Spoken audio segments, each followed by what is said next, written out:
You're listening to the Earth Experience podcast.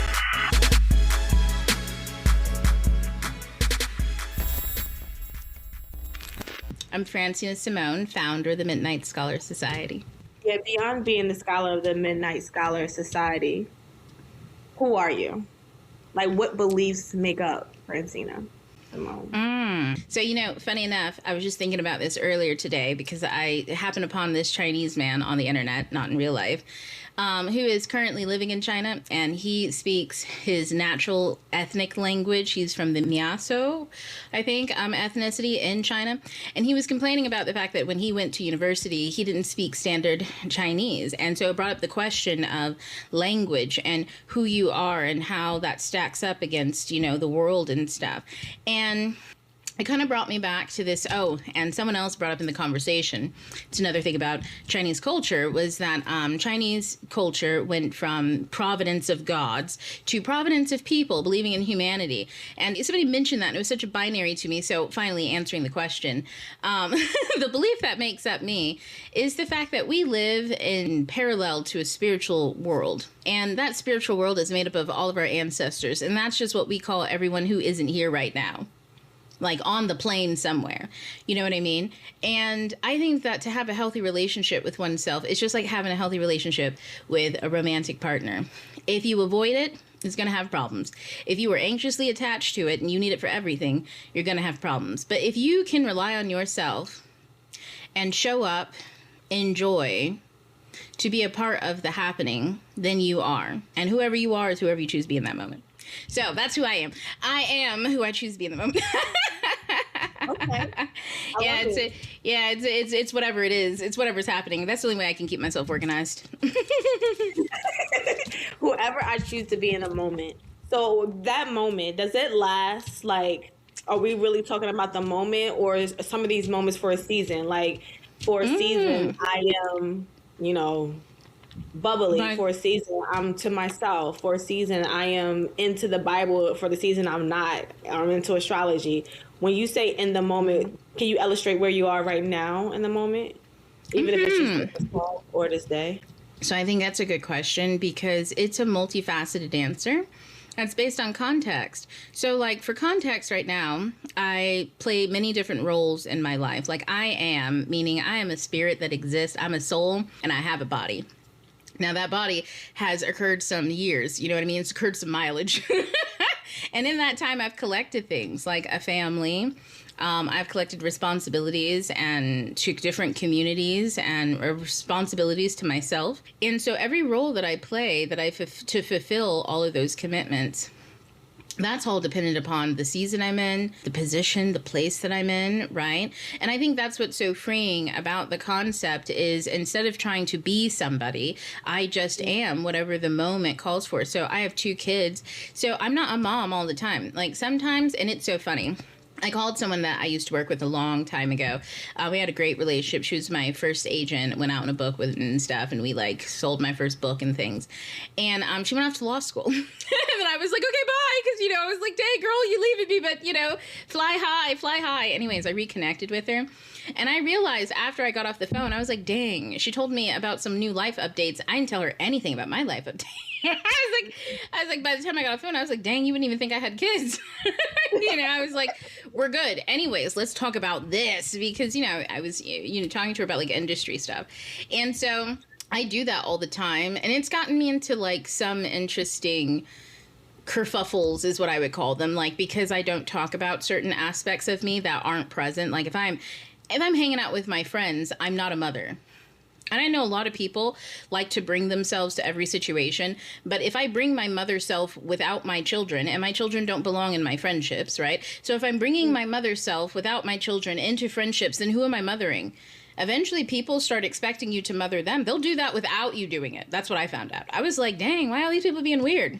I was like, as soon as, people start seeing me around my kids and they start getting weird, I'm like, what's wrong with you? Why are you asking me this question? Why are you looking at me like I'm not allowed to hurt your feelings? Because I will. You're not a child.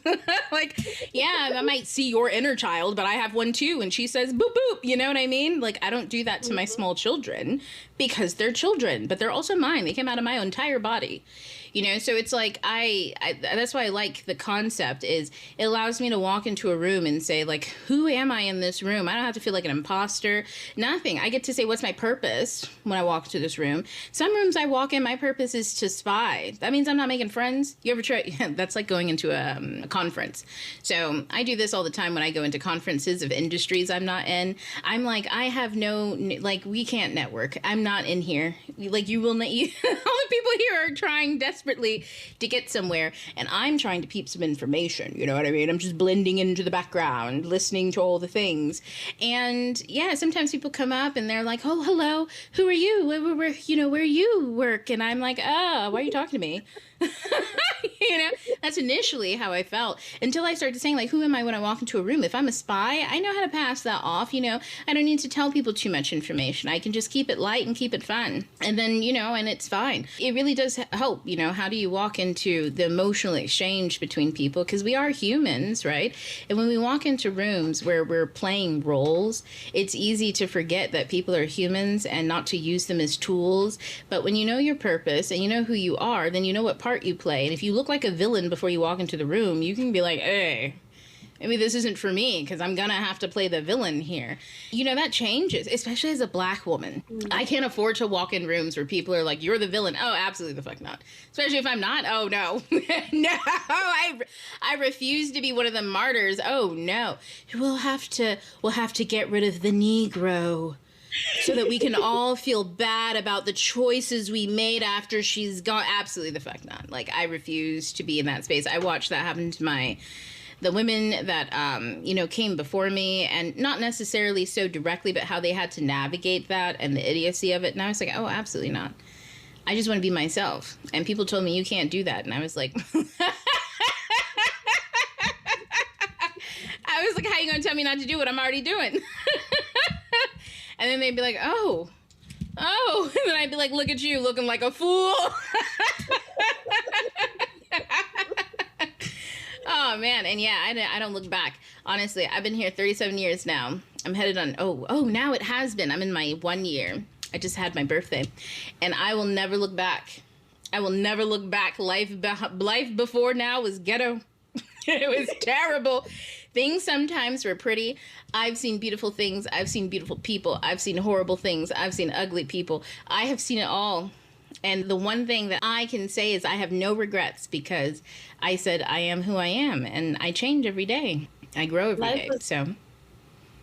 Life was ghetto before you made this choice to show up as you are, when you know your purpose. Can you tell me a little bit about what made life ghetto, maybe in the earlier years? Like, when you analyze life was ghetto, where did that ghetto-ness show up first? You know what?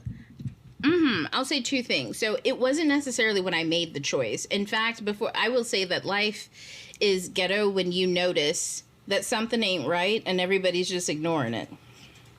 Yeah. You know what I mean? I have to say, like, I think unanimously, no matter what kind of ghetto you're talking about, the underlying issue is something ain't right. Nobody's mentioning it. We all supposed to act like it ain't, like, it is what it is. Like, this is ghetto now. Because now I have to come up with coping mechanisms to navigate all this, which is all of the, like, jimmy rigging and the being innovative and all this other stuff. And it's like, well, I was all of those things before having to fix somebody else's problems. So I'll say this, like, I grew up in Orlando, Florida. I laugh because it's South. I laugh because I have feelings about Orlando, Florida. It's bittersweet. One, because I'm so intelligent, and so I look back at Florida and I go, ooh, child.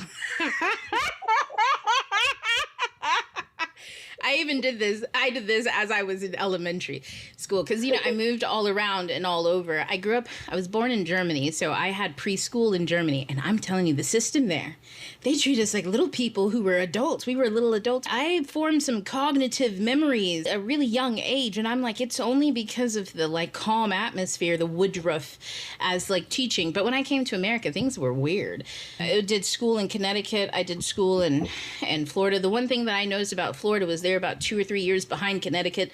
It was bad. And so, like, a lot of it was me me just waiting for time to go by so that I could go and do things around people who were doing things because I knew that that was real. To answer the question, what did life look like? Okay, Florida, I want to say I'm going to take you back to 2007. This is, I was about 18. I was at the end of my high school years. And Florida looked like, this is, 2007. It looked like right before the recession happened. Everything was terrible. All 40-year-old men were delivering pizzas. Nobody was hiring for anything. All of the schools cost way too much money for nothing in return. And all of my friends were ass stupid. Like, that wasn't the surprise. They were always suspect. I'll say this. The contrast was what happened when I made decisions, like leading with my heart. And that's something that I've always done. So that's why I'm like, I'll push back a little bit on life was ghetto before I made the decision. The decision was always kind of to lead with my heart, because anytime I'd have a conversation with anybody, any adult in any vicinity, I think I was always asking, like, what is life? You know, like, I'd get around to asking that, and I'd see the responses on half of these people, and I was like, it ain't that. You know, really early on, I was like, dang, it seems like the only thing people should do is just follow their hearts. Because I'm listening to all these tragic stories when people try to follow somebody else or follow ideas or follow material things. And the fairy tales back that up. So by the time I was in university, that's when I decided to follow my own heart. I went to an HBCU, at first at FAM, and I will say it was bittersweet. Best experience because I was with my people for my whole freshman year. You know, we were just running up and down like we were free, but also trapped on campus because none of us had cars and we weren't allowed to go anywhere. That's just life at FAM. But it was amazing. And then institutionally, I was like, this is ghetto. You all want me to ignore that some of these things are weird, like going on behind the scenes in the financial aid department. What's happening? And then they started escorting me out all the time. I was very vocal about like everything. But then I decided, you know, like I wanted to go out and explore way beyond my own backyard. And so I followed my dream again. My best friend, he lived over in Idaho, which is the strangest fucking place for me to go. I will hands down say that, like, if not for him, I probably would have never come to this place and I would have missed my whole life completely. This is where the astrology comes in. Half of the life is spent blind. And if you follow your heart, you'll end up in all the right places that look wrong on the outside. Like, there's no reason. Like, if you pointed a map, there's no reason. Except for I came to visit my friend. And then I was like, wow, this is a little treasure. We call it the Treasure Valley. And I was like, it really is. I mean, I don't really like the people that much, but something about this place keeps calling to me. It probably was just him. It's like indigenous and Mexican. So it's probably was just him calling, and I'm just feeling the roots and the land and all that kind of stuff. But like, I decided to move. And I decided to go after English. I was going to do chemistry because my family was saying, you know, follow the blueprint. Business or pharmacology, they make money. And I was like, is this all you people can talk about? Is this all you people can talk about? Money. And I was like, you know, because it seems like when you have it, which, you know, I come from a bougie bunch, like they have money, they're just stingy with it. Like, I'm laughing because my grandmother, she would probably have a conniption if she heard that. She's very Scroogey. But yeah, you know, I came from money, and I'm like, money don't make shit like work, because I'm looking at these people and I'm like, y'all are 2 steps from being, you know, called ghetto in my book if you keep getting on my nerves. You know, like, I think the ramifications of growing up black is you love your people and also your people drive you crazy at the same time. So I was going against everything that they kind of had in their mind's eye view, simply because I was like, I was always meant to be a writer. You know, like when I look back, it was really obvious, but at the moment it wasn't. I just chose what made me happy. Listen, I'm telling you, institution-wise and the people in Idaho are fairly sus. But nature, me and the land get along really well. The land, for some reason, makes lots of magic happen for me. I talk to the trees and shit just starts falling out of the air. That being said, when I came here and I came to college, I only had 2 good teachers. One was a French exchange woman, and she said, "You all are illiterate. Did you know that?" And I was offended. I was like, "Girl, what do you mean?" And that semester she taught me, Americans are illiterate. We don't know how to read. So I learned how to read really, really well. And I was already good at reading. But she made me see books through a whole new lens. And then I met a man who taught me how to write, because he taught me how to see the world, to get out of my own perspective. Mm-hmm. And you don't ask for guides like that. You stumble across them. So that was when I realized this whole place is ghetto. There are gems here, but it's not, ghetto is not definitive to a person, a person, a place, a thing. It is a state of being.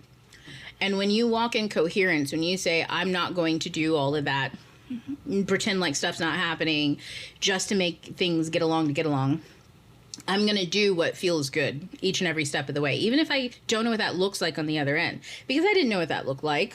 All I knew, you know, especially when it comes to romance, I know this trips people up all the time, because I'm like, romance is probably one of the most complicated but easy things to do. You just learn how to love yourself. Complicated, but simply easy. When you do, it's easy to tell who loves you throughout all stages of your life. Because like I ended up marrying my best friend, but we ended up growing as people. We went through childhood essentially together. We went through early adulthood together. We went through like parenthood and then like early old adulthood together.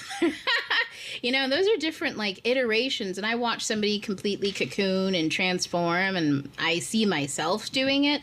But in order to even be able to be open to someone else's transformation, I had to be open to my own. And I saw the pitfalls in that too. I could see, I would hear him say something, and I was like, you know what, if he had said this about 2 weeks ago before I had this experience, like I would have been like, I would have been like, I don't know about that statement. I don't think I like you or something. I wouldn't have asked, like, why'd you say that? Like, what do you mean? Because then, you know, then he tells me his experience, which is nothing like what I thought. What I thought was an accumulation of the unknown of something I have never experienced before. And so that's always going to be some nonsense, some stuff that I made up. But like experiencing life and experiencing following my heart and what it's like when people don't ask and they project and they assume taught me not to project and assume, to ask. And then you discover, like, everyone's always like, I want to meet someone who X, Y. Just ask people questions. You'll discover lots of stuff. And so, and not everything's, you know, not everything's romantic. I think in this stage of my life, I'm so interested and like chance, happenstance, like the miracles of meeting people and it being temporary and it being like wealthy without needing to be permanent. And childhood says everything needs to be permanent. And I think, you know, like when stuff stops being ghetto is when you're like, everything can be impermanent, because that means you can replace stuff when it's broken. I feel like I just solved the economy. I'm just kidding. No, I'm not kidding. I'm going to say, I'm going to put that, I'm going to leave that in the universe. I'm not kidding. That is a solution that can be found. Anybody who's listening, you know, this place is ghetto. Fix it. Oh no. There we go. Oh man. Oh no, it does that. It's a mess. It's a little ghetto. I haven't fixed it yet. And look at it. It was like, why don't you fix this, girl? That is so, ooh, they're telling me that is messy. Okay, I think that fixed it. Ish. Yeah, okay, there we go. Okay, you were talking about romance. I think this is a good space to go into love, because you said that you had to learn how to love yourself, or loving yourself was a part of this equation. Where do you get your framework for understanding love? I mean, you mentioned it was kind of complicated too for that self-love, but if you're to illustrate how you got through that, what are some of the stories or descriptors for love, and what is your framework? Okay, two things. When I was young, it started out as I will only tell the truth. When I was a really young kid, my mom had told me to clean my room. The whole thing was a mess. Oh my God. And now I just realized something. This is my youngest's revenge. So the whole place would just be a mess. I have a toy box. Every goddamn toy that I have is like somewhere scattered around the room. So she tells me, okay, you need to clean your room. And I was like, okay. So in the smartest fashion, I shoved all of my toys underneath my bed.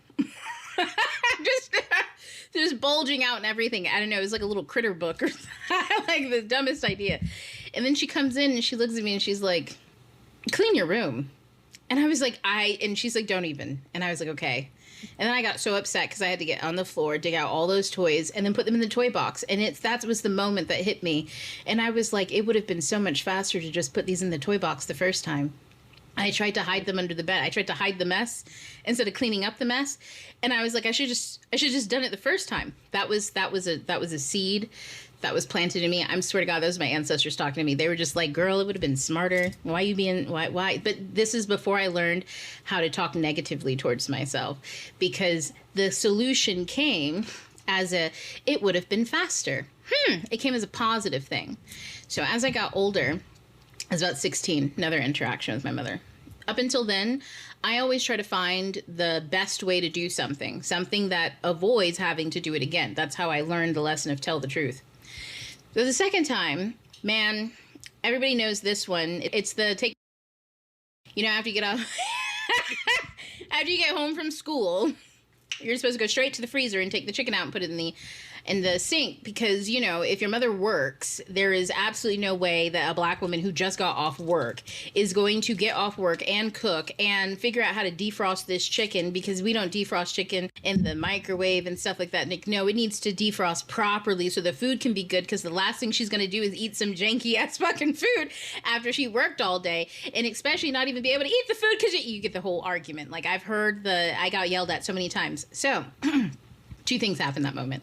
I realize that every single time I get home, I hear a voice tell me, like at some point in time between, usually the first 30 minutes, it tells me to take the chicken out of the freezer. And I go, oh yeah, I'll do that. Like, I treat it as a to-do, like my mom reminding me instead of a prompt. And I realized I should just listen to the prompt, because every time I don't, I get yelled at. So I should just listen to it. So I start listening to the prompt. Third story, last one. My mother, she used to take, everything happened with my mother, honestly. Sometimes if you go back to your mother, you learn so many lessons. Not to say she was a saint. She drives me crazy half the time. And, just we can learn from people because they're human. But this back in the day in Florida, we lived in Orlando, high international industry. Restaurants come here to get their start.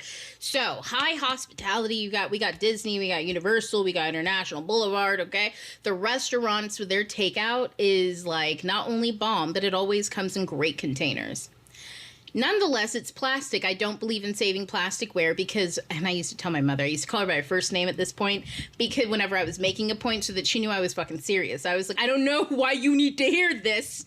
Insert her whole ass first name, but this is not healthy. And she'd be like, if you don't put my shit away, you better clean that shit, because I didn't like cleaning it either. Because, it's plastic. And I'm like, can we just get something like glass? And she's like, that's not what I like to take to her. Anyways, you get the point. You don't ask a Black woman to change her life when she's got stuff going on that makes it easy. Fine, I understood. I wash her containers. Once they started to go missing. The forks started to go missing, and she knew it had to be me. She 100% knew it had to be me, because I didn't want to wash those goddamn plastic containers. I'd been on her about how unhealthy heating up plastic is, and this is back in 2005, you guys. I was on it back then, okay? So she was like, she went off, and I just stood there staring, and I didn't crack whatsoever. My feelings weren't hurt. I was looking at her because I was like, I ain't no motherfucking liar, and from this day on, I'll never tell a motherfucking lie ever again, because this is going to be good. I was like, I don't know why you don't believe me, but that's all I can say. Went to the room. So later, she was dating a man. He was a very good man. So there's that. Just won't say his name. But that being said, she was dating this man. He'd been in our life for some years. Now, he was a man that worked out. He did lawn service. He owned his own businesses and stuff like that. But he's a hustler, because this is still Florida. So he's a Black man. He hustles. He's big and burly, 6 foot tall. He's got muscles for days. I mean, he would pick up 300-pound tubs. He once broke his arm and didn't know it for 2 days. How? I don't know. He was like, hey, it's a little red. Maybe I should go. It's been like this for a day or two. Let me go get it checked out. Okay, he comes into the house. What's wrong with my woman? I don't know. She's upset because their plastic containers are missing. Then a look crosses his face, and then he gets kind of sheepish, and then he goes out to his truck, and guess who brings in all the fucking containers and the forks, because he never brought them back inside. And then guess who comes back feeling all like she unleashed everything in that moment.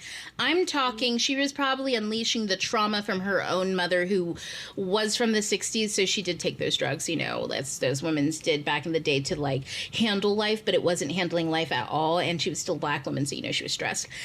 She was probably unleashing trauma from slavery. You get what I'm saying? Like, she was like, you don't know what my people have gone through.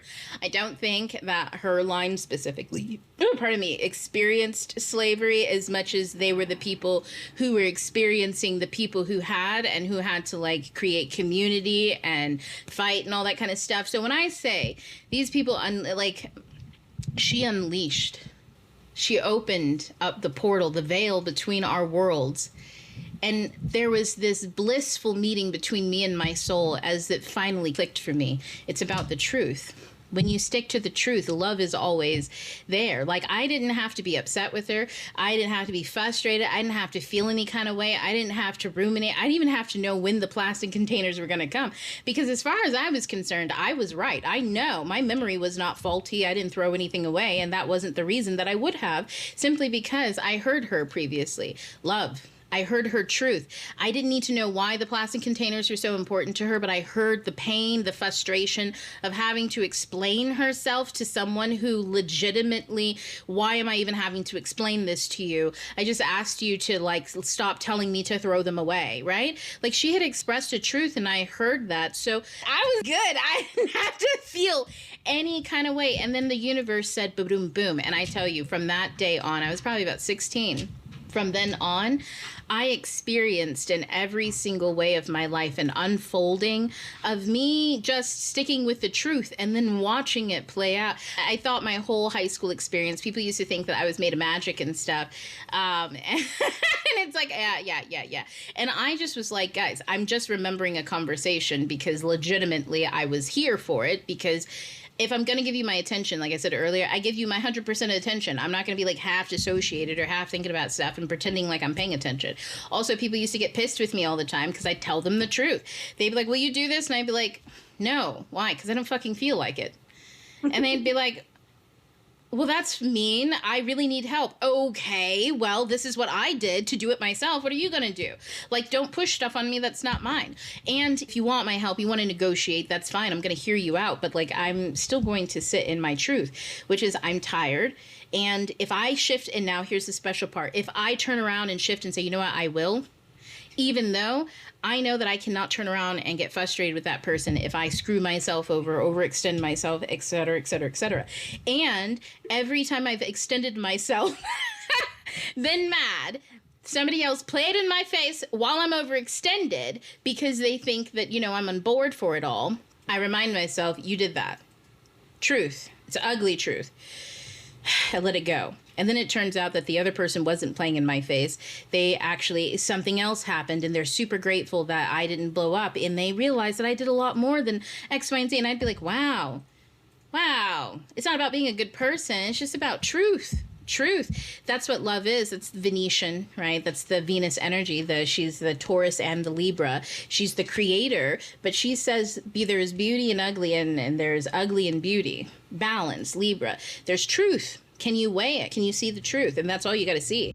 And when we do, sometimes that puts us in a position where we look like we're wrong, but if as long as we just stay in alignment, then sometimes you find out, yes, it is everybody else who's wrong. Yes, it is everybody else who's, like, today is one of those days, or I shouldn't say today, but like these years is one of those eras where we're like, yes, we were right about that. I mean, like, how much in the past year have, like, we collectively as a culture, Black people, right, collectively as women, collectively as whatever group had to say, we told you so, over and over and over again. And it's like, as beautiful as it is being right, Libra, Venus energy, it is far more beautiful to just be in the truth, to just be in love, because you don't have to experience the commotions of everybody being wrong. You don't have to experience the confusion of other people projecting their wrongness onto you, because you know you're just in your truth. And what your truth looks like at any given moment, that's the I am, right? What role am I playing? What is my purpose here? Because my purpose, the role that I'm playing, I agreed upon these terms, we signed off, let's start. That's what I'm going by. If anybody else wants to go by something else because they've gotten emotionally, they've changed their minds, they feel different. That's something that's got to be amended. You know what I mean? Like, we have to have a talk on the top of the table. We have to go back to the original binding agreement, because my purpose and my role is something that predates walking into this. And that kind of orientation, yeah, I have to say, it's the truth that brought me to all of that. I used to make jokes and stuff as a kid too. I used to be like, yeah, I only tell the truth. So, if you want to be my friend, you can't have your feelings hurt easily. And then I learned, you can't just tell there's difference. People used to think that I was just going to be mean. Like, yeah, you do look fat in that outfit or something. Like, no, what's wrong with you?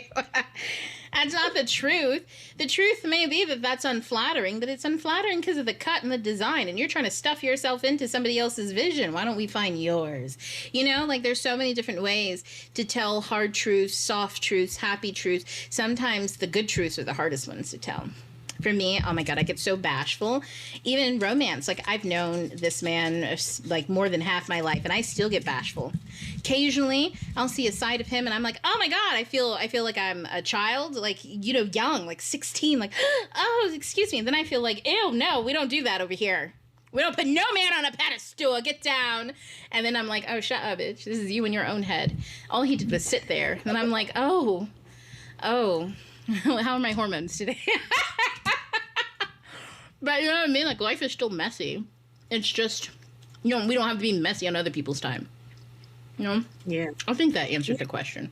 Yeah, it was so many beautiful things that you said, and you brought in astrology a lot. You were talking about ancestors, and I want to dig into this a little bit more, because I'm not sure if when you went to Idaho, if that was like the beginning of the astrology, or did your family practice it, or what did you practice before then? So if you can take us through the journey of the before astrology as it relates to, like, what did you practice in the home of your mother? Like, did she practice astrology, or did you grow up in a Christian household, and what is the story from there to astrology?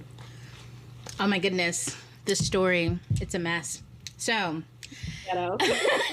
I think to explain how we lived, I have to go back to my great-grandmother. Oh my God, her name is Francine. That's my namesake. My middle name is Francina Simone.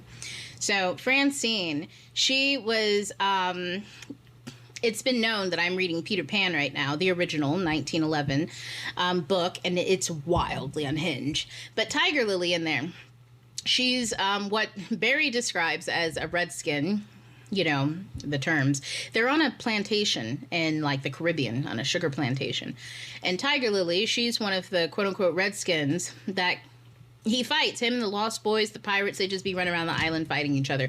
And she's a princess, but she cannot be tamed. Nobody can wife her because she carries around a hatchet all the time. And so she's the leader of her brigade. Now, that being said, Francine she used to carry around a machete. She's a little different. Sometimes I tell stories about her, and then I stop and I have to think, and I'm like, oh my goodness, she might be one of them type of women that you have to, like, a story has to predate her before you can introduce her, because she was rough. She was a beauty. She was strong. She looked so well put together, and yet she could cut you so deep with just the fact that she didn't put a smile your way. Like, it was heavy. She was a heavy person. Like, she was well known in her community. I remember once she was in jail because she did cut a man. I don't remember what he did, but it was worth cutting a man over, I would assume. I stand with all women, because this is like, this is the 1930s, perhaps. You know what I'm saying? Like, I stand with the woman. But yeah, she was put in jail for cutting a man, and then her aunt went down, and then they walked right on out, not 30 minutes later. And I don't know if that man, I don't know if he made it. You get what I'm saying? Like, some weird, strange witchcraft. I'm saying she was the type of person in the community. People went to her. Like, there was one woman who she went to birth, she was yelling at the woman because the woman started giving birth on a porch, and she was like, I don't know if this woman, we'll call her Annie Mae. She's just like, God damn it, Annie Mae, like, if you ain't good for nothing, it would be having a baby on my goddamn porch. She would say shit like that while getting the stuff and fixing you up. You know what I mean? That is a hard act to follow. Her kids were on a tight ship. The man that she was with had a family. The family was kind of bougie. They was new Negroes. They were from the Caribbean. She's Geechee. It's a very complicated mix. That being said, we were not Christian. It would be unnecessary for me to explain the types of terms. Now, that being, okay, let me say, some of our family did choose to go into Christianity. And what my side of the family referred to that side of the family as is rude to multiple cultures. So I'm not even going to repeat it as an example because they were just offensive. But then understanding the betrayal that goes into what is like the practice of what I would say my culture, the Caribbeans, the indigenous Black people that I come from, and Christianity, it is a betrayal. It's like, it is, I'm reading Of Water and the Spirit by Malidoma Patrice Somé. It's an amazing book. He's from Burkina Faso, and he was born in 1958, year before my mother, funny enough. And when he was 4, he was kidnapped by French Jesuits, and he did not get back to his people until he was about 18. But he tells us an entire story about his life before, his life during, his purpose, everything, because he was inducted into the ancestors when his grandfather died. He was there during the funeral rites, and his grandfather had to tell him and told him an extremely important message about what his purpose in the world was. And so it's a great depiction of what it means when I say it is a betrayal to your kin group when you go into Christianity, simply because the terms of conditions were to kill your spirit. There are plenty of people who did. When the colonials came over to West Africa, plenty of people did. You know how in the West, in medieval times and in up until like the 1800s, families used to have crest. There were sigils on it and stuff to show who they are, especially royal families and stuff. That is almost like a farce compared to what it was that the artifacts of the West Africans, specifically when we talk about the mask and stuff, what the artifacts represent, that was the spirit. Or at least it was the material representation of the living ancestral bridge. Really, you can see it, funny enough, in Marvel with Asgard and the Rainbow Bridge. We all have trees. In Norse mythology, it's Yggdrasil. I don't know how to say the word, but it's their big tree. In Native mythology, we have big trees.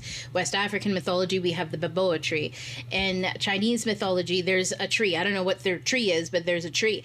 Everybody has and understands the roots and the tree that we are as a community, a tree, and there's a heart inside of that tree. You can take a piece of that heart and put it in a mask or a mural or something. Every time you create, you're creating with a piece of that tree, spirits from that tree. And so when Christianity came over, they said, burn the tree. Avatar, anybody? Yeah, I screamed when I heard they started burning home tree. I still scream. I'd be like, oh, because I feel it so deeply, because it's like what they're burning is the connection to your ancestors. They are alive and they come back through. They get reincarnated all the time. Like we can't ignore the truth of everybody else's stories to be comfortable in our own lives, right? Like, no, none of that's real. I don't know how it works. I don't know what works. I don't know what is real, but I know that's not real. That's crazy.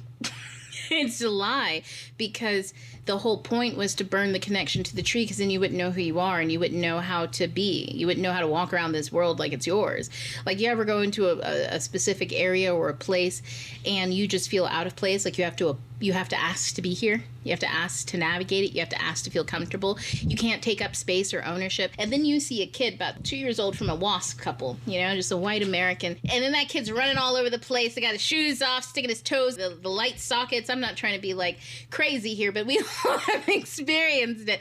And then the people are just like, Tommy is just so free. He's just so free. And we're like, all right.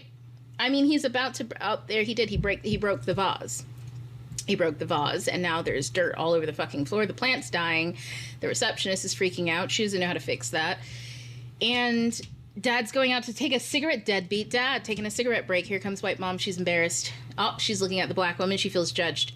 Oh, no, we don't need to talk about, kids, they're silly. We don't need to talk about it. We've all had the whole fucking experience or the whole thing. It's crazy. Somehow you don't feel like you belong, even though you can read the whole room. You see that? You've learned how to read a whole room. Why do you think the room was talking to you? Because it's your room. But we've been conditioned, and that's the thing is, when you recognize the whole room's talking to you, you start asking, who is that voice? Who's that? And the next thing you know, it's just one of your ancestors. It could be your old dog Rocco, for all we know. You know, he's just delivering messages. Who knows what they are? You know what I mean? And that happens all the time too. Whenever you've been saved from a mishap, you've just listened to your intuition, the room's talking to you. And yet you've been conditioned, or we have been conditioned, right, to instead just doubt it, be in confusion, and side with whatever everybody else's narrative is. And that's the tough part. So growing up in my family, we have room readers, and then we have people who deny the ability to read the room while being a room reader.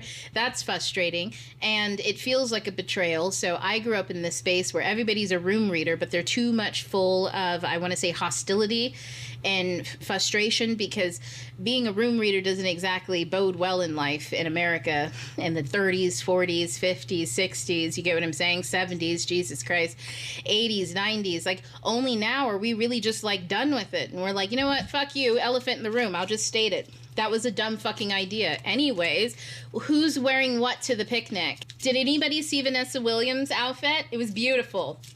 Something else bad is happening? Did Dove come out with a new chocolate?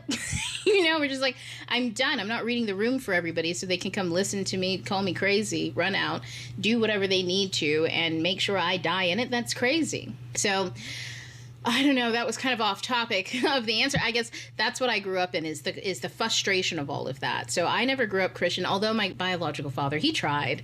I think there was so much with that man. He ended up being a deacon, but also he had a very unscrupulous interaction with someone else in the church, and they got into fisticuffs and blood was drawn.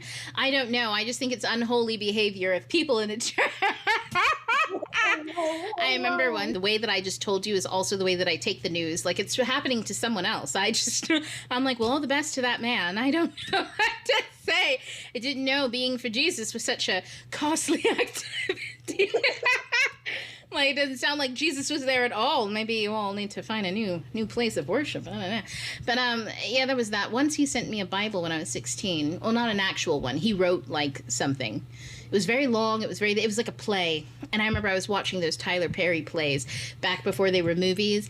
And I was like, I thought that they were funny when they were just for black people. And then when they started going to other audiences, I was like, ooh, I need to ask myself, why was this funny to me?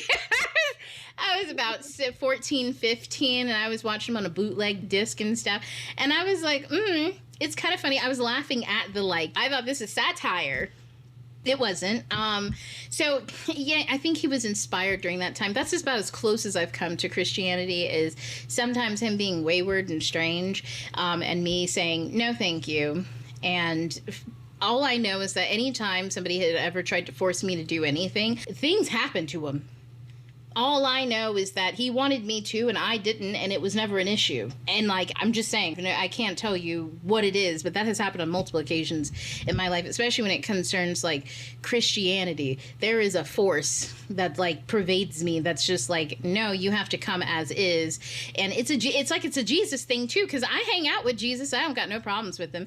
It's just that the message is to remove all idols so that you can see the God, which is the sun, the energy thing that we get energy from. It's a light. And the Holy Ghost, the ancestors that go between, right? So he's essentially pointing back towards indigenous roots, and people instead said, well, I'll worship him as time went on. And so that's the disconnect. It's not that Jesus was ever a problem. It was who introduced him and how that became the problem. And so a lot of people do find God in Christianity because they're finding it in the revelations. They're finding enlightenment by connecting to the teachings. And then other people need community.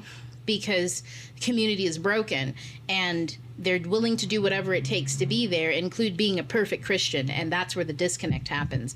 So new converts tend to fall into that space.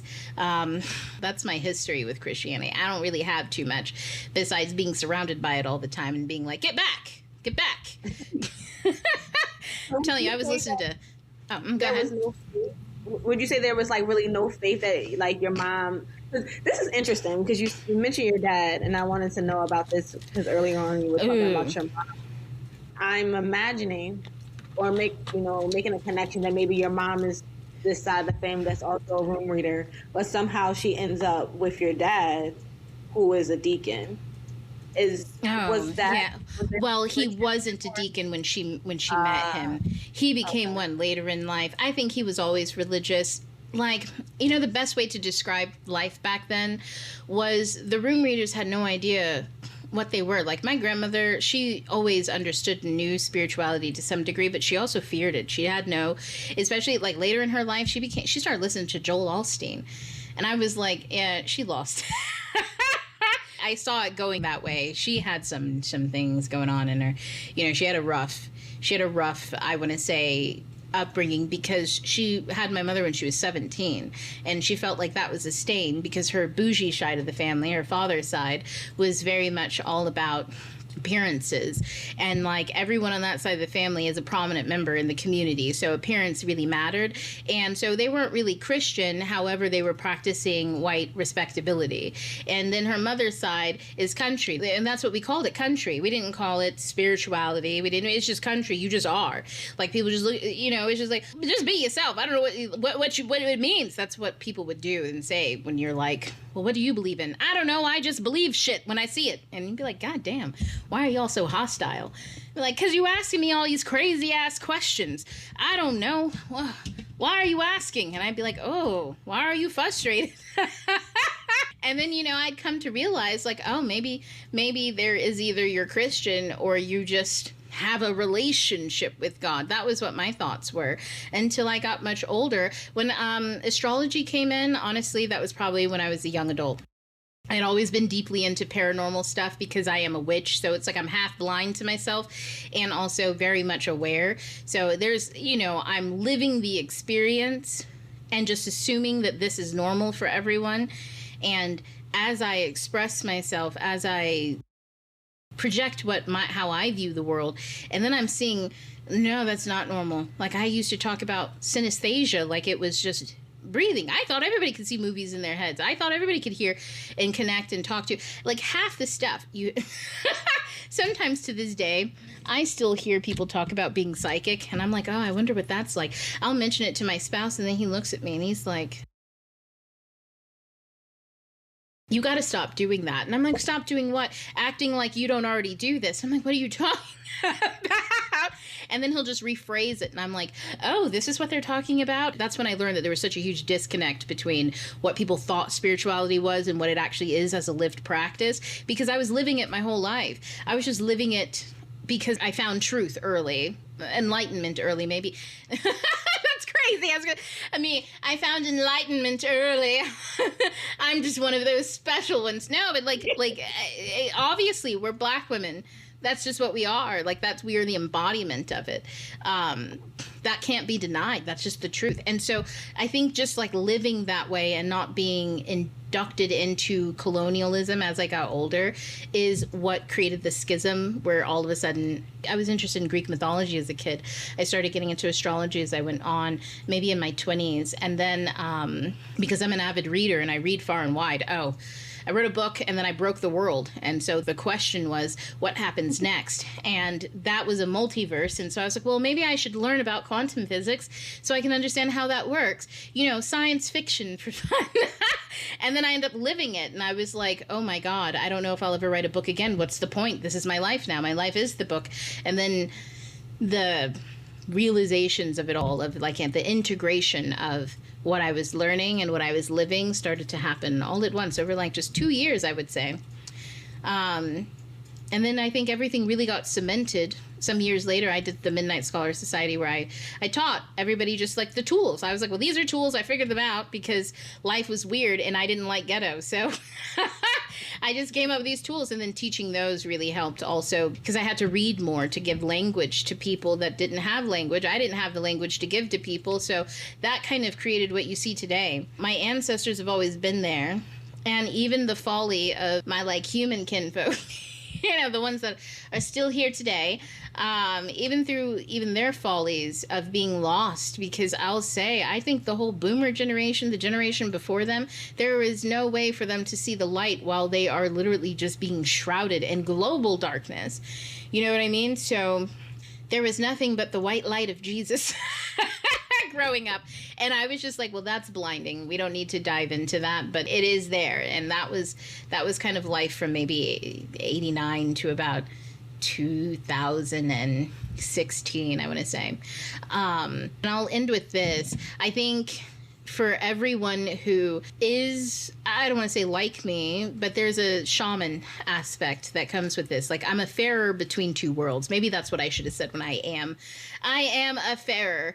So a ferryman, you know, I go between two realms all the time. And that's what I teach people to do, is just how to balance the energy of going back and forth. And I think if I were to sum it up, I would say 2017 was when all of the pantheons came knocking at my door in different dreams. And as soon as I saw Oya once, she came, I was like, in my dream, I was like 12 running around in some rubbish and shit. And she comes, I was hanging out with other kids having a blast. You know, I never dream like this, where I'm a kid just having a blast with other kids. And then Oya walks up. She's, you know, skinny fucking black lady with dreads and a fucking skulls hanging off her, like, you know, like she's just got skulls hanging by her waist and stuff. And she's like, come on, girl. And I was like, nah, like, I'm having fun.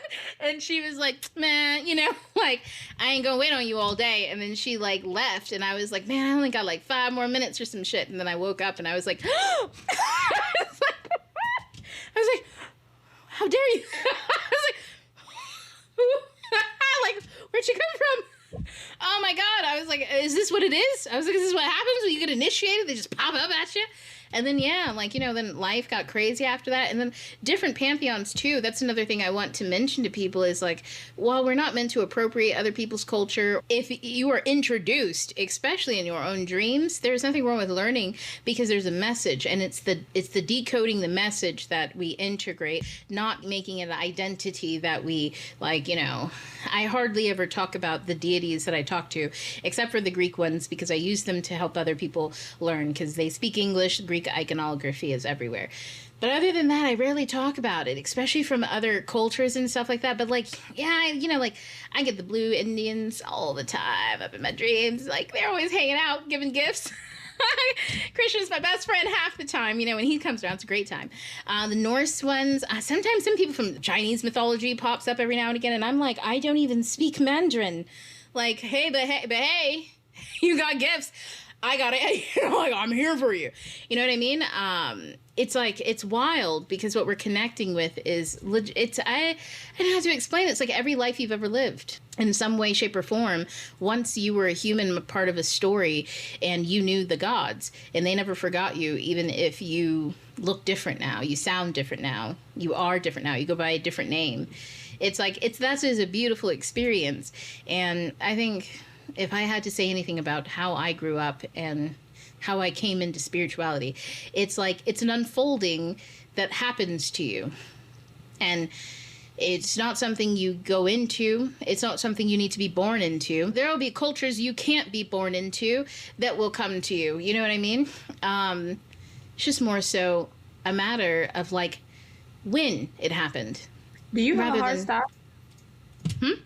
Oh, no, you're good. You're good. Okay, because I have tons of questions, and I realized that So some context here. One of the things, if you haven't really seen the type of people that come on the show, is I'm trying to get as very diversity of thought. Like, some people are going to be Christians, some people are going to be atheists, some people are somewhere in between. And one of the things that I want to explore is, you know, what is the disconnect? And when a person does believe in Christianity, they do read the Bible, and they have their spiritual experiences. How is it different from other aspects? So people say, well, that's not it. You know, what we have is it.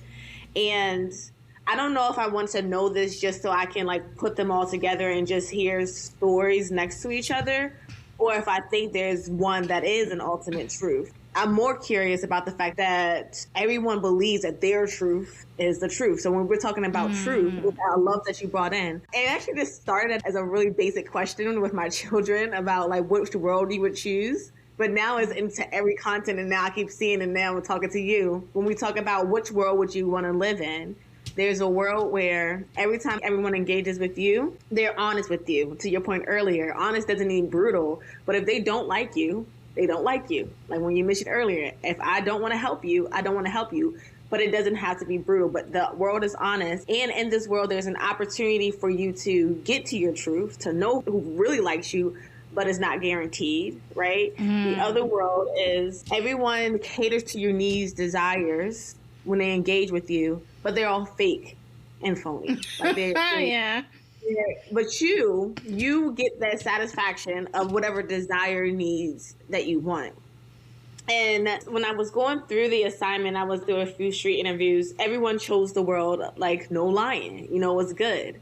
But I also see that when we go back and forth with like who's right, it's like someone does desire everyone to live their way, live their truth, be a part of their belief system because they think that that's the right way. And we're conflicting. And to your point also, it's like when you was like, I'm almost kind of in the words of like, I got my enlightenment earlier. Some people think they're the chosen one, depending on where they are. I sit in my seat. I'm like, who's telling the truth? Because I'm just regular. Like, there's some things. You said I'm just regular. No, you're not. I don't have that experience. I don't know that. There's some things that happen where I'm like, ooh, I wonder why that happened. But I haven't reached this, like, ultimately, I know. I just have, like, isolated experiences where I can say, well, I experienced power in the name of Jesus, but who knows what that really means. So you talk about naming changing and you still being a soul. Like, is that something that is connected to me wanting, community or things like that? I try to be as honest as possible with the fact that I do like to read the stories in the Bible, but I'm investigating some of the things that I'm reading and pairing it up to what people are saying because I, too, want to get to truth. But I mentioned all that to get to this point because depending on who lands on this podcast and hears your message, I think the key word for most Christians are going to be like, she says she's a witch, right? I want to sincerely lean into that. I want to get rid of any misunderstandings about it. I want to truly know, like, how does that happen and what does that mean to be a witch? Okay, so I got to answer to your, how do you know which one's real? Love it. And what does it mean to be a witch? So classically, okay, so one of the main things that I do, and I always like to stress, is I'm academic, so I'm scholar, hence the Midnight Scholar Society. So we look at the etymology of words and we go back to what they mean, where they come from and all of that. I actually don't know the etymology of witch off the top of my head, but I can say when it comes to being a magician, a wizard, a witch doctor, these are all terms to describe scientists. That's why I laugh. Because it just means I'm a bitch who read a lot. That's all it means. Hence why she always has a book open. Except for when women read, it's scary because the men who be fucking shit up all the time. They run into all sorts of issues. Also, now that being said, somebody who reads and is learned from a book and stuff and has symbols, they have an expanded consciousness, which means they see you and they see more. And that can be terrifying because if that person wants to decide life for other people, for instance, now you have a cult leader, a dictator. And other people are like, well, so I'll just hand over all of my, you decide, what's best. And see, at this point, I'm a leader, a cult leader, when in actuality, I should just be an expert on a topic. And do you see how that takes somebody off a pedestal immediately and says, in the context of, should we eat this mushroom or should we say no? Because we're all fucking hungry, bitch, and there's very little to go around, and there's all these mushrooms. Well, I should probably, if I'm an expert, I should know how to break down, deduce, and test whether food is safe or not, and be able to give people at least a time frame to be able to say, you know what, let's try this with people who are a bit more fit. Maybe, I should know all of that information. I should have studied studied all of that information, and it should be backed by peer research. And everybody had universities. We got universities now. We've had universities all the time. It's just that over time, unfortunately, the Romans and the Greeks and the Holy Roman Empire and the Protestants and the disease that is kind of like patriarchy, which is a divorce from the home, is kind of how I describe it, because it's like deadbeat ideology. You rule the home without being in the home, and the only people who do that are, well, it's a fatherless ideology, and that goes back. That's a scholar viewpoint. We have lots of sociology and psychologists who tell us these things. So when we look at that, and then we look at the term witch and how it all falls apart, it was just a way to say that women weren't allowed to be in science. And we see what happened historically when women weren't allowed to be in science. You get Albert Einstein, who half of his ideas are from his wife. You get Marie Curie, who also had some of her stuff taken by men. You get black men who get no credit for anything, because if you can take it from a white woman, you can definitely take it from a black man. That's why, white women were like, I need to get rights before them Negroes do, because it was about only the white man gets to have the right to say something and the ability to say it's peer reviewed and this is what we do, because that means I have control of where we go forward. I'm a cult leader. I rule over everyone. In a system where we talk to experts, that's community. We don't get the weird stuff after that. But where someone's a leader, you can have the smartest person be dangerous. You can have the smartest person be helpful. It just depends on the mood of the cult at the time. But when you have community, it's far more relegated, the kind of way that we see it today. We generally don't get too terrified of scientists, and we also keep them in check, right? We ask questions. They're not above anybody or below anybody. So oftentimes the word witch just refers to somebody who works in psychology, especially. We talk about emotions, the things that people can't see. And just because you can't see it doesn't mean you don't experience it. But then we also give people the tools to talk about what it means to feel emotions in your body. And people go, I didn't know that was an emotion. I didn't know my hip was because I don't tell my children no ever, and I eat sweets every time I'm about to get a phone call from this man because he's about to tell me something that aggravates me. In fact, every man in my life tells me things that aggravate me, and that's why I'm always eating chocolate before I'm on the phone with him. Oh my God. I used to do that with my kids. I would get chocolate every time, like right before nap time was over, and I was like, oh no, this is a stress response. I know that the alarms are about to go off. I can feel the kids waking up. You know what I mean? So it's like, we program ourselves to do silly things, and we also have to unprogram ourselves, especially as we maturate through life. Being a child's different than a young adult than an adult, and oftentimes those require different tools. And to regulate hormones. And regulating hormones requires rituals. And that's where we get the whole initiation rituals, ancestors talking to you. It's like, yeah, you're gaining consciousness of more than just yourself. You are constantly being reminded, and you have to organize all those thoughts in your psyche. Otherwise, you repress it, fuck up, get upset, have a terrible life, have terrible relationships with some people, can't figure out why your finances are fine, but you can't find romance, or why your romance is great, it seems, but you always seem to be lacking in finance, right? Like there's always these issues and these ups and these downs because people, they know enough that they want a good life, but they don't have the tools, and the tools come from witches. All of that stuff, that the tools of how to have agency, autonomy, self-responsibility, and accountability. I just say that those are the pillars of integrity. When those tools are witchcraft, that's why it's difficult to maintain that in Western Christian spaces, especially the farther you get from the origination of Catholic colonialism. So the Holy Roman Catholic, that's probably about as far back as you can get before Christianity is perverted by the Romans, right, to help rule people. And then you have Protestantism that happened in England, and then those British people came to the Americas. They also went many other places, and that's the Christianity that they taught. So even if people are reading the Bible, we all know that it is extremely difficult. If you don't have a lens to read, then you're only going to read with the lenses that have been given to you. So if someone says, these are stories and this is how you read them, that's how you're going to read them. If somebody else says, well, why don't you read them like this? You might go, well, that's stupid. Why would I ever do that? And until you practice or you do it, this is critical theory. So this is how we do literary analysis. Whenever we're analyzing any text, I have Oliver Twist here. I could read Oliver Twist as an 1850s classic to tell you what British culture is like, to tell you what British writers are like. I could tell you what politics was like, what sociology was like. I could tell you what the law system was like. I could tell you what life was like on a parish for a boy. I could tell you so many different things, but I have to legitimately think about that before I analyze it that way. And so the tools and knowing that those tools exist, that's witchcraft. So it's essentially, it's whatever an English teacher is. I laugh all the time because it's like, I'm just an English teacher. Like 100% I am an English teacher. I teach at the high level for sure. That's why it's witchcraft, because English teachers don't do this in high school. It's not appropriate for children. It's appropriate for adults though, because adults need those tools. So that's the like who that is. Okay, so I like this question though. Let's move to the, how do I know which one is the right one? This is my favorite. So I want you to imagine, if you will, a mall food court. Okay. There's some healthy restaurants. Do you got a healthy restaurant? Just any. It could be one I've heard of, one I've never heard of. Just any restaurant that you know has healthy food. Juice Vibes. Juice Vibes. Okay, we got healthy. This is Juice Vibes. If I go to Juice Vibes, I am going to get juice that is nutritious. Okay, we've got Panda Express. It's not real Chinese food. It's fake Chinese food.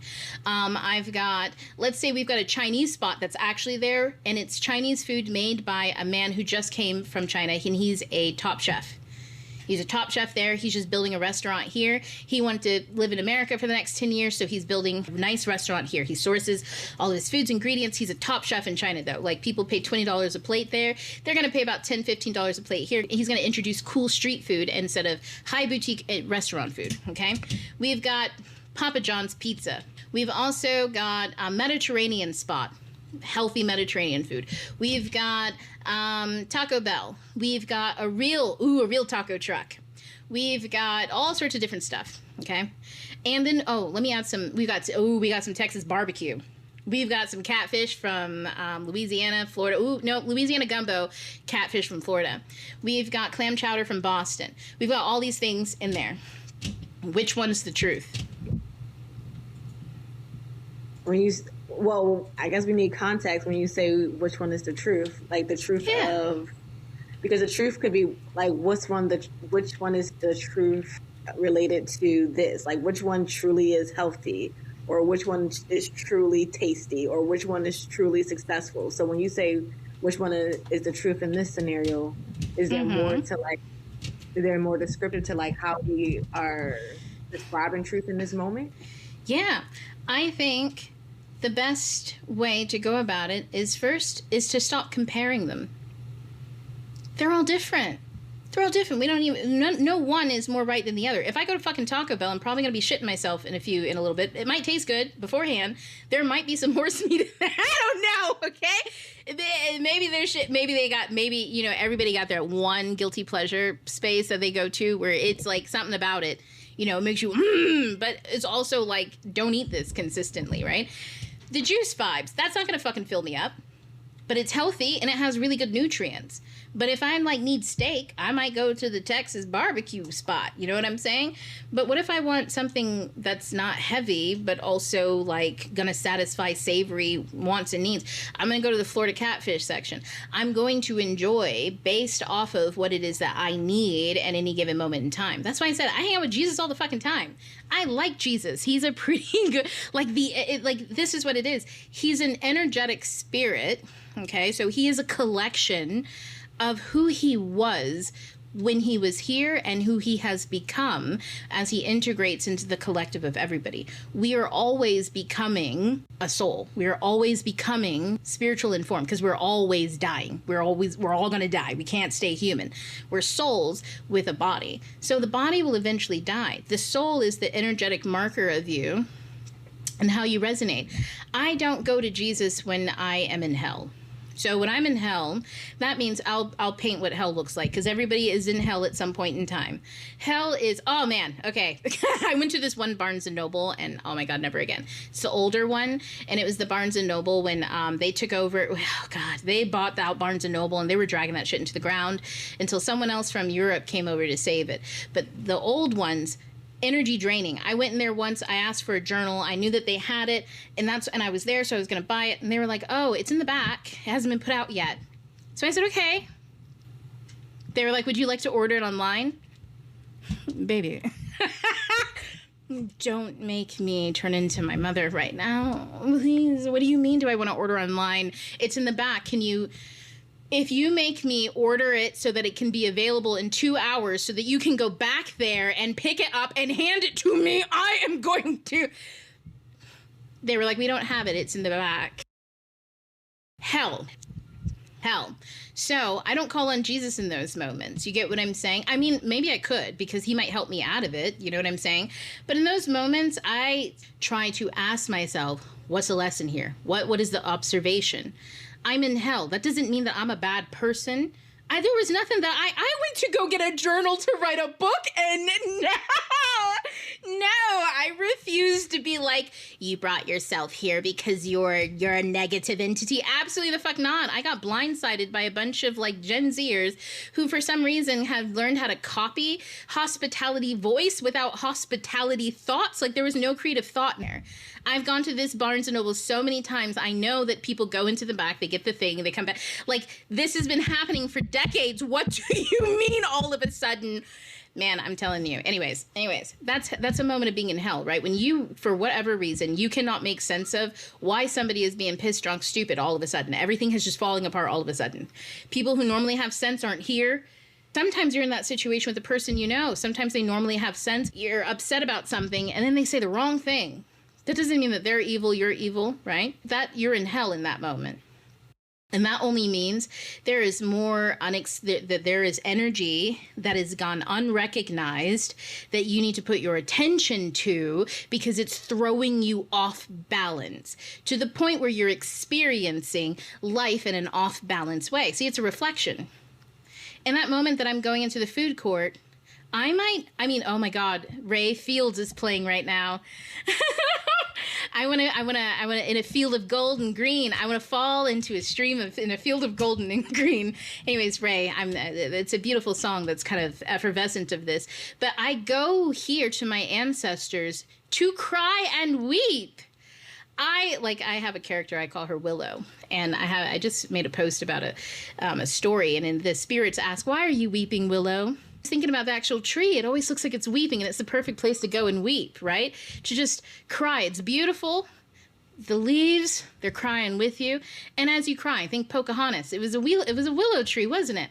As you cry, the limbs, they come towards you. Why are you crying? Because they don't have my book and they won't give it to me. I sound like I'm from where I'm from whenever I'm upset. Because they won't give it to me. Oh. Well, why do you need it? To write my book. What do you think? Why are you yelling at us? I'm sorry. It's just a conversation. And then all of a sudden, one of them restaurants is going to start lighting up soon. And that restaurant might be Jesus. Jesus might come over and say, oh, dear child, don't you know that today the whole world is suffering? And I'll go, oh, Jesus Christ. And he goes, stop saying that. And I'm like, I'm sorry. You know it's a habit. And he goes, did you stop to think about why they were upset today? Do you know what's going on in the world? And I go, Jesus, it's not the time for that. I'm in a creative space. And he goes, well, maybe all that creativity is what's distracting you from what's going wrong in the world. So then I scroll on TikTok to calm my temper down. I'm just going to go sit and scroll. And then all of a sudden I see all these upset people. And I see all this crazy shit going on. I go, oh, everything's off kilter today. And he goes, I told you were in hell. Anyways, when you get back, give me a call. Bye. And then he's gone. And then maybe it's somebody else who can make me laugh while I'm in hell. Because now I'm just in a waiting room. It's the food court. Eventually, one of these restaurants is going to lighten up and it's going to nurture me. Maybe it's Jesus and he gives me a little bit of the juice vibes. You know what I mean? Or maybe he's bringing me a whole plate from Texas Roadhouse. I don't know. You know, he's going to give me what I need. One of the ancestors is, it's just that we should never require that from one person all the time, from one spirit all the time. They don't always have the capacity. Jesus can sit with you while you cry, but he can't always move mountains. That's not what he's there to do. He's not a mountain mover. He's somebody who tells you to go ask God. He's like, go ask God. Go ask God. You know, he reminds you the Holy Spirit is there to guide you. So pay attention to it. But he's not there to move the mountain. You learn how you can move the mountain, because somebody else who previously got stopped by that mountain will walk up to your table. Maybe it's a Chinese man, and you found out his real name's the Monkey King, and it's just because I decided to go to a different Barnes & Noble. Fuck that one. I'm going to the one across town. I'm going to listen to the music Ray while I go there, and I feel like I've just been in church because she's just delivered me, right? Or maybe I got some gospel music on because, you know, that happens all the time too. And then, oh my goodness, here we are at the new Barnes & Noble, and this book just seems to be jumping off the shelf at me, and it has nothing to do with anything that I've ever thought about in my life. But for some reason, I'm drawn towards it. I'm walking to it. And then lo and behold, it's about everything that I've been asking questions about. And that whole time that the Barnes & Noble, they were saying, you're at the wrong one. You're at the wrong one. Send her to the other one, the better one, where they just made the new display. Send her over there. It'll be a so much better experience. And then as I go up and walk to the books, guess who walks up next to me, bumps into me? Oh, I'm sorry, miss. Oh, you're reading that? Oh. And then they say something strange. Oh, have you been talking to my ancestors? Are you from the CIA? How do you know I was thinking about these things? And then he's got a weird twinkle in his eye. And then he walks off. Temporary experience, right? We get redirected all the time. It's not about which one is true. It's about discerning the messages from which ones we get, right? Because there's some Taco Bells. It might taste great, but you're going to be shitting 5 minutes later. And that could be one of your ancestors that's like, burn the bitch down. Burn them down. Punch her in her face. What are you talking about? This is a Barnes & Noble, Aunt Lucy. This is not a hoedown. I don't know what you all do over there, but we don't do that here. We have manners, you know? I don't know. Like sometimes, rarely do I get, no, that's a lie. Sometimes there's some real fire back there. But that's the thing, is we are human and we are full spectrum. We cannot hide our creations. And that's what Venus says. You can't hide your ugly. So you face it before it gets uncontrollably ugly to the point where it's traumatic to face. It's traumatic for you to face, for other people to see you face. That's when we're in this space of like tragedy, right? Like, why didn't something happen sooner? And the thing is what didn't happen was there was no one there to guide. I'm actually reading a story. It's called Freshwater. I can't remember the author's name. But it's from, I think it's Guyanese. It might be Caribbean. I don't know. I think it might be Guyanese, but she was she's an immigrant from West Africa. And she talks about her experience growing up as a millennial for the most part, having been in Christianity and also heavy in her spiritual upbringing from her Guyanese culture. And so like the split mind effect, not knowing who or what to be guided by. And it's like, you're not supposed to be guided by either one. You're supposed to be there. It's kind of like hate to mention it, but the Alice in Wonderland effect, or Dorothy, the Wizard of Oz. You end up like our ancestors are in Oz, so to speak. Not Oz, actually, but you know, so to speak. They're in another world, and you go there in your imagination. The world starts talking to you. The food court starts talking. You start noticing signs and all this and that and the other. It can be unsettling if you have no framework for what it feels like to walk into a bookstore, notice a book title, think that's odd, have some strange man come up to you, and it seems like he's reading your mind because he says something that's relevant, but just too spot on. And then sometimes you look back on your life and you realize that all the best things that happened to you in life happened like that. Where all the stuff that you planned, it fell apart, and maybe it worked out, maybe it didn't, but there was a lot more stress that comes with those memories than the ones of divinity. Because the point is God is in everything. It's divinity. It's in everything. There is no one. They're all right. It's just you get what you get. You eat Taco Bell, you're going to get Taco Bell, whatever that means. And so, again, sometimes you need to punch someone in the face. If you're standing in front of your kid and someone's running up crazy and you got to hook somebody, I was in New York City once, and oh man, so on the streets, I had 2 of my kids with me, and this guy, he was not well. He was like at least on 3, I don't know, what do we call it, 3 lines of coke or something? I don't know, drug language. He was on something, and he started talking in gibberish and in words to the other person I was with, and he wanted to get rid of her because she was a liar. He kept calling her a liar. He was right. He was right about her. But nonetheless, he came charging at her, and she was standing next to my oldest. And the way that I said, hey, you know, like, I hooked him immediately. I was like, listen, I don't know where you're at right now, but I need you to be on the same plane as me, because this kind of whatever this could be is not going to happen in front of my children. You don't break other people's innocence because you are lost between worlds somewhere. And he, sure enough, was right there with me. And then he went, okay. And then he spun around and went right back into his crazy world talking to somebody else. I think he was talking to the wall again or something. I don't know. But the point is like, I wasn't doing no Jesus shit there. Like, Mr. Man, no, this is Jesus flipping the table. He had crazy ancestors too. You know what I mean? And it's not about being violent. It's about the context, right? I am who I am, depending on the moment, who I need to be, who I wish to be. And, you know, that's a soul question. But yeah. God is divinity, is what you mentioned. God is in everything. Let's sit here for a little bit. I want to know, who is God, or however you want to frame this. What is God to you? Do you believe in God, and why? Why? So God historically is a word that means the force that organizes all. So we've got astrology. We've got planets that definitely impact us. I always say this to people who are new to astrology.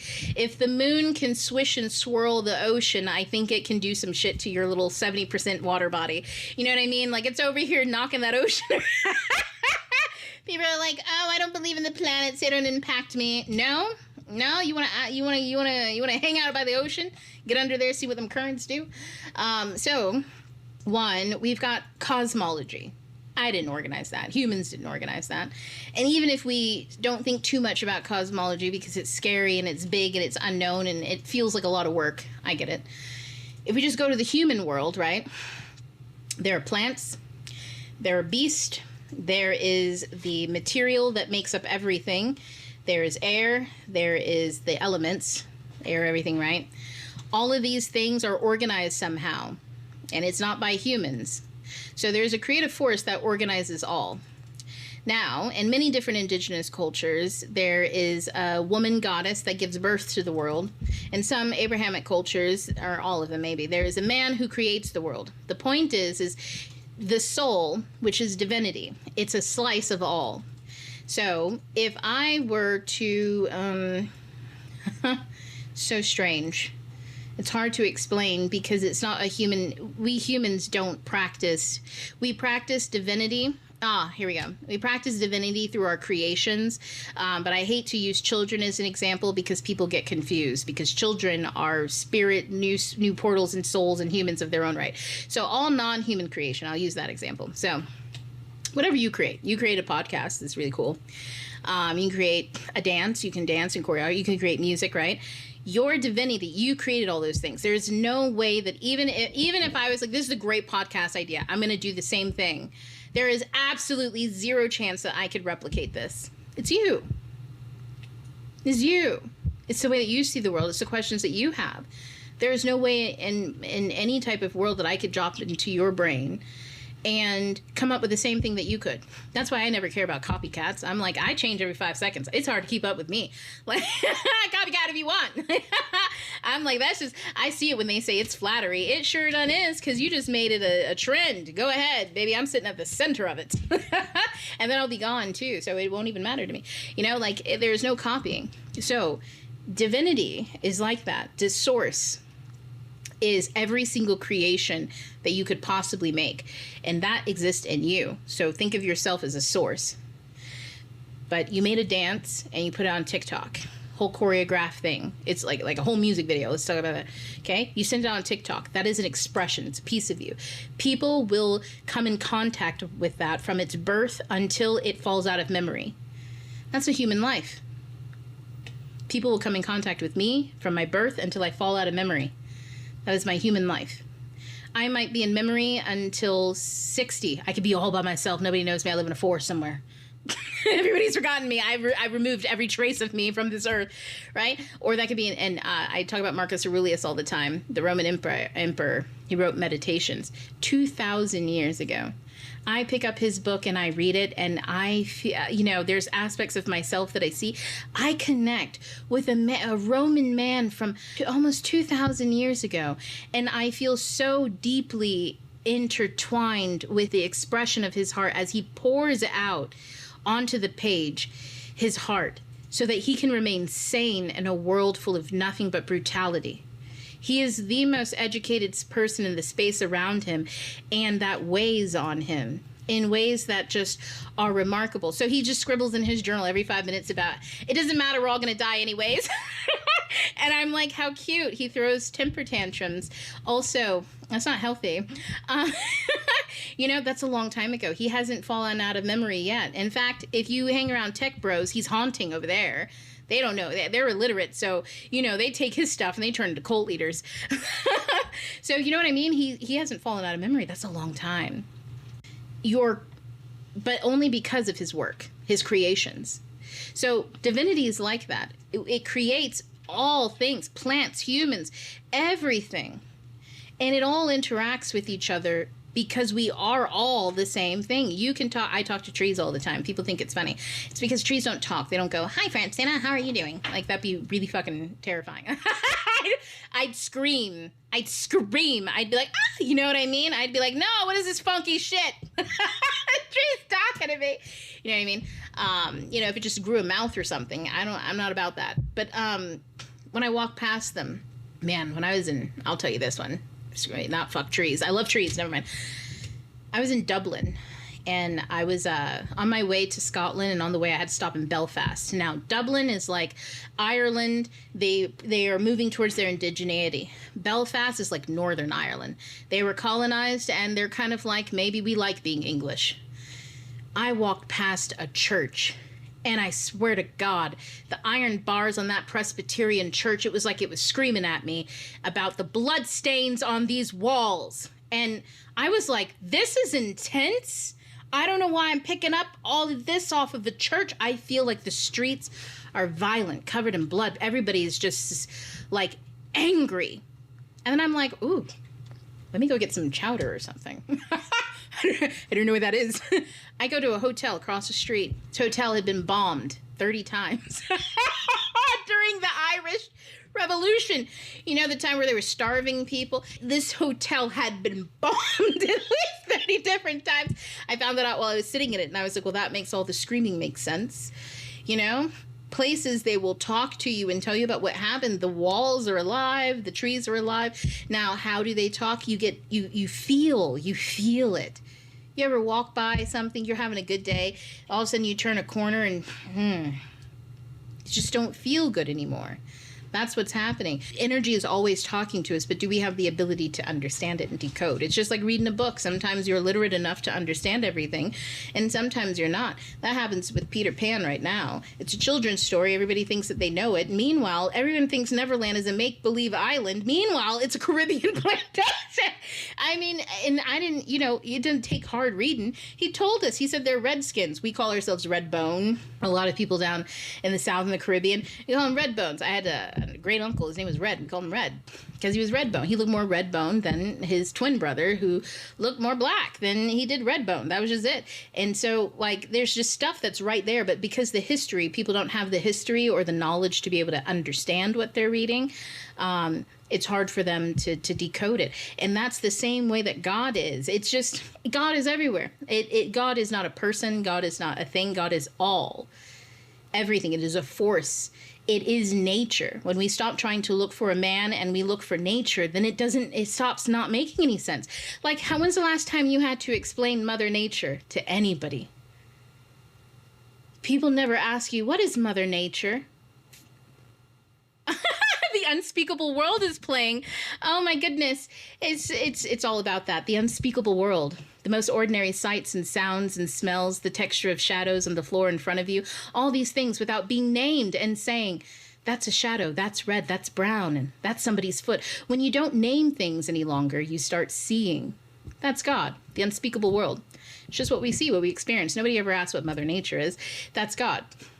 You don't have to ask, you just experience it. Because spirit is energy. Energy, like we get it from the sun, that it's hot. And if it sits in the system, we get inflamed. That's why if you notice, well, I like to look at this in my own life and just see if the times where the people I cared about were the most inflamed, they were the least creative. And yeah, people who ruminate, some people who are busy, they're busy moving, doing this, that, and the other, but they're always ruminating, always planning, plotting, scheming. Not necessarily negatively. Sometimes they're delegating and doing all these things. They never have a time to sit with themselves and just lay down and stare at the clouds and be like, that's weird. Is that a bunny? You know what I mean? Like, that seems like a waste of time. Like, come on, get, like, don't be silly. Like, and that's where the creativity comes from, where we get ideas to create, and that's how we get out the energy. So yeah, it is. It's delicious, but even I get booted out all the time. I'm like, oh man, yeah, I love reading too. Like, it's almost somewhat a curse. My favorite thing to do is to read, and so now it's like there's a limit on how much I can read because I extract so much stuff all the time. I'm just like eyes wide open, sucking all the information from the tome, and then it's like, okay, the next day I'm like, you know, which one am I going to suck up next? And it's like, oh, I'm tired. I don't want to read. And I'm like, oh, I feel betrayed. Like, it's in my mind, I'm betrayed and tired. And so then I just walk around with a book like it's a blanket. It's so sad. I think the reading and writing point that you brought up earlier, because obviously I know you knew how to read and write, but the fact that you had those two people really teach you, I think that's something that I wanted to lean on, really in relation to what we're talking about last, was that language, that spiritual language, that language of God, like how to speak to those different restaurants, because it seems like there's language that we're trying to communicate, but everyone is speaking different languages, which makes them feel illiterate. Like they don't understand how to read what you're saying, so they interpret it in their own way from their language. But if there was like some medium or something that helped them communicate, oh, that's what it means in your language, it would be less like division and confusion about whether or not we go and approach those restaurants as they are, or we have to be in competition with those restaurants to find out which restaurants is the truth. So when you were talking about reading and writing, that they taught you how to do so, I'm imagining you already knew. What do you mean by that? How do you know how to read and write? So, okay, to answer the read and the write first. So I've always been a writer, I think. I was in the 4th grade once. I'm going to throw my grandmother under another bus. Vroom, vroom.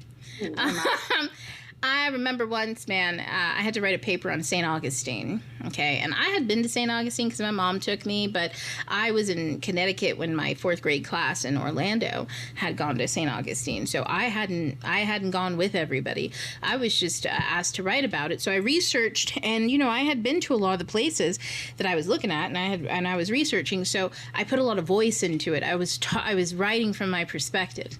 Man, I was so proud of it. It's like 3 pages or something like that. You know, 4th grade stuff. I had some pictures. It was good.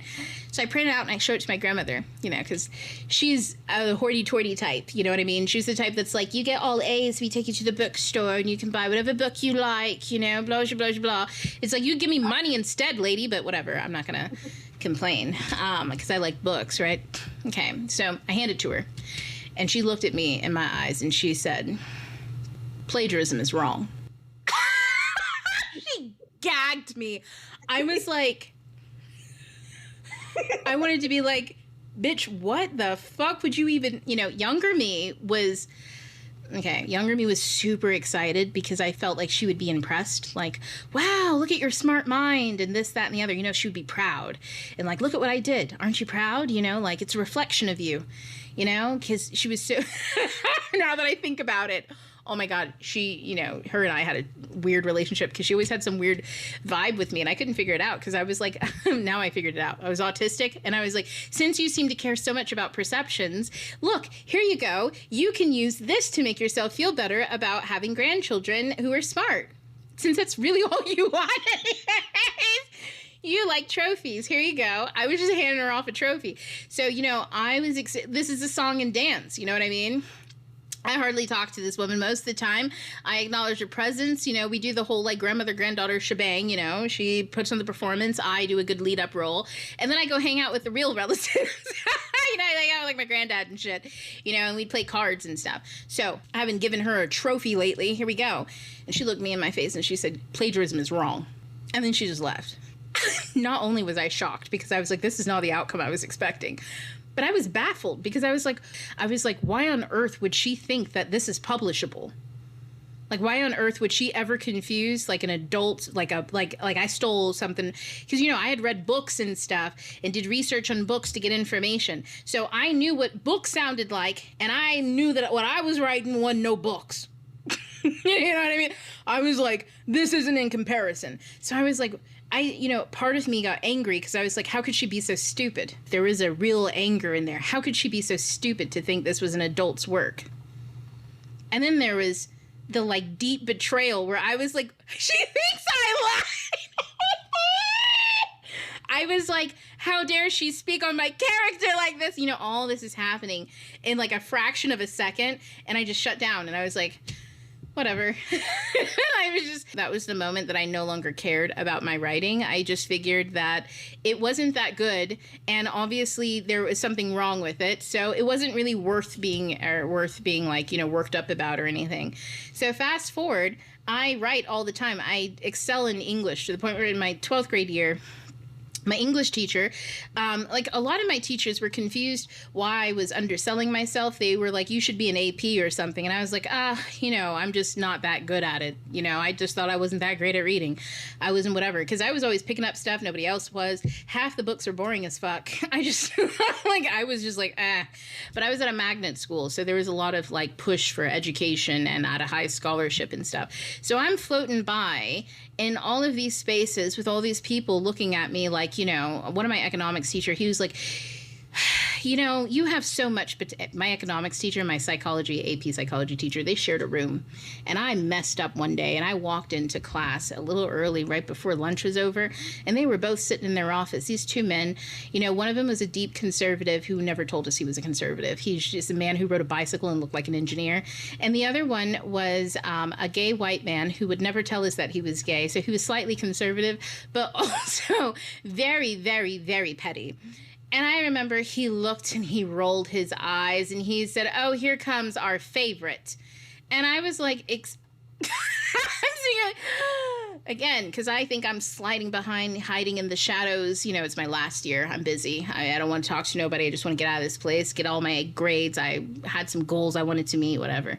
So I was like, this man's always on my ass because I'm always late to school or half the time I don't show up and I just do my homework and turn it in.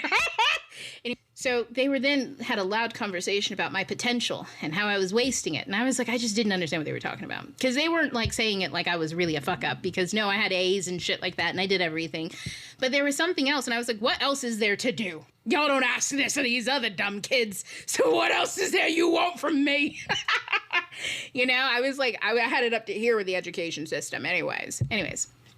So it wasn't until that college class where I realized like I was being challenged to see things differently, but also in a way that actually the French woman, she asked us a question. She said, why did he write that? That was the one question she asked. Well, that one question has haunted me my whole life. That was the one question that taught me that we were all illiterate. I'm telling you, everybody in class was like giving off these answers. It's because he's angry at this. It's because of all this stuff. And she goes, why do you keep projecting onto the writer? That's why the character did it. Why did the writer write it that way? We were like, bitch, what the fuck are you talking about? We're explaining it to you. Do you not know what plots are? And then she was like, do you all understand that the author exists? That the author has a viewpoint, that there's a message they might be saying, that maybe the author and the character aren't the same person. Like she was really she was getting irritated because, she was like, I know it's not my motherfucking accent. No, mama. Any French people, I apologize. But she was like, I know this is not my accent. This is probably a terrible French accent. But she's like, I don't understand. Why would he write this? Why don't you understand the question? Oh, she was getting so frustrated. I just remember I was like, this woman is having a conniption in this class. And she seems really, like, concerned. Not, like, angry, but, like, concerned. Like she's in 1984. She woke up in a simulation and she was scared. I was scared. Everyone in the class was confused. They were all looking at each other because we're in a college class. It's like, we're in, like, a junior year. It's hard to find out you don't know how to read when you're, like, 22. And that's what she had asked that. And I was also a writer. So I'm like taking these writing classes and I'm sitting with that. And it was the first time that I just decided, you know what, forget all of the conventions and stuff. I'm just going to write with my voice. Forget what everyone tells me what to do. I'm just going to write the story. I'm going to follow the emotions. I'm going to follow the force, the invisible force that makes all this move. I'm going to keep asking those questions that she was kind of asking us. You know, why this way? Why that way? And that's what started it for me. But also realizing that when I read, right, we have to take into consideration the author, their positioning, which means their culture, their era, what conversations are happening. I keep bringing up Peter Pan because it's right here, but I use James Barrie all the time as an example. Peter Pan was written in 1911. It's easy to say that and us to go, oh, olden days.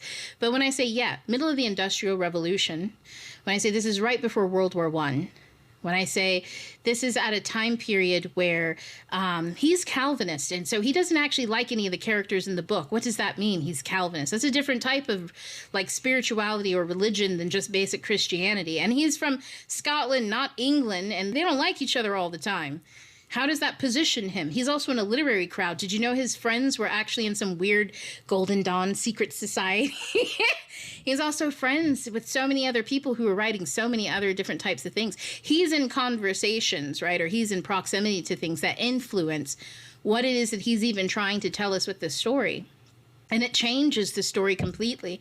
And so that's why when I get to literacy, and then when I talk about writing, the only reason why writing is important, especially when you write essays on a topic, just when you're like, this is what I think and why, or this is what I've noticed and what I've noticed about it. It doesn't even have to be good. And nobody has to read them. But when we write them, we're helping our brain not only create compartments or containers to hold information, but in an organized fashion. So whenever I write something, and this goes down to, and I tell people to do this all the time, you have to do stuff, write on a list. Actually, I'll tell you the whole model. I always tell people, get a journal. And when you wake up, this is the best thing to start doing for 3 months, just to get in the habit. You don't have to do this every day for the rest of your life. Some people do different variations, but you want this habit. You wake up and you journal at least like 3 pages. You just want to get used to going to your journal and pouring out any and everything that's there. It's going to help you get centered in your day, because you're in conversation with yourself. You're not in conversation with a to-do list. You're not in conversation with children. You're not in conversation with, even though sometimes I wake up, my spouse right there, and I just jump right in conversation. You know, then I'll be like, you shouldn't use other people as a journal. But, sometimes it happens. But you're in conversation with yourself, in other words. So you go, today, for me, I wake up and I go, today's Friday. And then I immediately go, what is today? Where's my joy today? And then my joy takes a little while to show up. Oh man, I woke up, my throat was weird. I was like, I'd been coughing last night all weird. I swallowed something strange and I was like, why my throat still pain? Nobody wants to get up and go like confront the day feeling all like that, right? You need some time to be like, even if this is weird, okay, I've acknowledged that. I can move past that now. But sometimes we just wake up and we wake up feeling all the gunk and then we move with that gunk and then wonder why things aren't going well. So you journal as much as you can. And then write your to-do list down in the day, and always mandatory include enjoy and rest. And at the end, to cross off enjoy and rest, you have to reflect with gratitude on what you enjoyed. Because it could have been a conversation, like for me, it's always conversations with my kids. They always say something weird, especially I know when I'm just like, especially my oldest, when I'm like, what are you even talking about? That doesn't even make any sense. I'm like, I don't even believe you. He's like, I'll send you the video. Fine, because blah, blah, blah. Then he sends it and I'm like, oh, this is interesting. And then, like I learned something new and then I'm like, oh, wow. And then I'm like, oh, wow. He's interesting. Look at him. Like he's got all these thoughts and these opinions and it's cool. So I can mark off that I enjoyed for the day. Like it doesn't like, sure, maybe I got 3 kisses that day that were like, brought me back to like my womanly space, whatever. Maybe I enjoyed something else. It doesn't really matter. It just matters that I recognized one of those moments. Because if you recognize one, you like recognizing them. It feels good. And then rest. To cross off rest, I had to have spent time not looking at the time, not thinking about the time, not measuring the time. I had to spend time just enjoying myself. Just in a state of whatever, floating, That's it. And then move on with the day. It's situational, but the writing aspect, so that the 3 pages of writing, just write out how you feel. Eventually that turns to writing out like complex ideas, like being in conversations with the world. Because sometimes I write things and I'm in conversation with my emotions. Other times, like I have a commonplace notebook. Anytime I read, like when I read Peter Pan or Marcus Aurelius or something, after a chapter or so, I'll just write down my conversation piece with it. And sometimes, I kid you not, my notes will be like, Marcus, why are you crying so much? This is crazy. I'd be like, what in the world? I'd be like, ooh, I don't know about all of that. It sounded like living in Rome was ugly as fuck. No offense, but best to you. And I might highlight a quote or something like that that dives deep or whatever. But the point is to be in conversation, because that's how the brain organizes all the information and actually helps us relate it to other things in life. I might be experiencing something totally non-related to Roman empires or whatever, or history or philosophy, but there's an insight there about oblivion that comes up that I'm just like, you know what? I'm going to step out into the unknown, because at the end of the day, I got one life to live, and I can either live it predictably, which means I'm not living at all, or I can step into the unknown, because one day I'm going to die. There's no point in worrying about when, how, what, or whatever. I need to know that I lived while I was here. And, you know, that's just me trying to pick between eating the same thing at a restaurant or picking something having a whole philosophical debate over here. Like, I'm going to pick oblivion. I don't know what's on the other side. And then it turns out the food was shit and I'm cursing out Marcus and, you know, whatever. But that's even that's an experience that I can laugh about. You know, like, he made me pick the wrong soup. But that's what brings joy into the everyday life. And that's kind of what strengthens even how we understand the information we take in and also how we apply it. So writing does that. Yeah, my experience with writing, the only thing I can truly say is what set me free was just writing the way I talk. And sometimes that's different. Like, I got some ancestors in here that be saying some crazy stuff. And then I got stuff, you know, and I write that down too. You know, maybe that'll be a book, maybe not. Sometimes I'm like, ooh, I don't know if I want people knowing me this intimately. And sometimes I'm like, well, who the damn cares? Who cares? Who knows me? I don't care. I was here, you know, and it's like, okay, damn bitch, we'll publish it. You know, like, okay. And sometimes the voice, I tell people all the time, I laugh. I'm like, there's a white British man in here. I don't know, maybe he's not British. Maybe he just sounds that way, but he's posh and he comes out my writing all the time. And it's in the voice, you know, and I can hear, sometimes there's a Southern gentleman in here. Obviously you can hear all my other like ancestors and stuff like that, just in the way that I be flipping about stuff. But like those voices, they're all different. And sometimes they land individually. Sometimes they meld together. The black woman in here, that'd be correct. that says some things. And the white man with the posh accent, they rarely sit at the same time. When they do, he stares adoringly and gives tons of space and is like, that's just all beautiful. I think it's beautiful. That's the only thing he has to say is it's beautiful. And I'm like, oh, maybe I am healed, because when I look at you, I don't cringe first. That's what I call healing. I can look at a white man, see myself without cringing. I did this the other day. I wrote down in a notebook, I had seen some signs and synchronicities. I was like, I saw a Viking man on TikTok today. He had kind eyes and nice teeth. And then I stopped for a second and I was like, God damn, bitch, this is why they think you're mean. Is this really the only I was like, listen, we're working through trauma. We're working through what they gave. And then they get quiet. They're like, you know what? It's beautiful. We think that he has nice teeth too. They have learned. Now let me stop. But the point is like, you know, all the voices, they don't always get along, but they do deserve their space. Because if you don't, then you start thinking you're haunted by something or somebody, or these thoughts aren't yours, or X, Y, and Z, because they're just out there being weird, because they're unorganized. They're unknown. Well, I believe writing is beautiful. I think it's one of the ways that I've been able to navigate through all of the things that I've been trying to figure out, and, you know, who I am, my identity, what beliefs, and just experiences I've had. And one of the things that I hope to inspire people to do, or invite people to do when they come to this channel, is to write with me as I review somebody's content or review someone's book, or, you know, talk through these ideas. Is not just consume it and get upset or go one way, but like write down what your thoughts are. So this is a good segue, because this is where I've been wanting to to today. Okay. So we're going to go into an assignment where we're going to listen to the video that inspired me to reach out to you.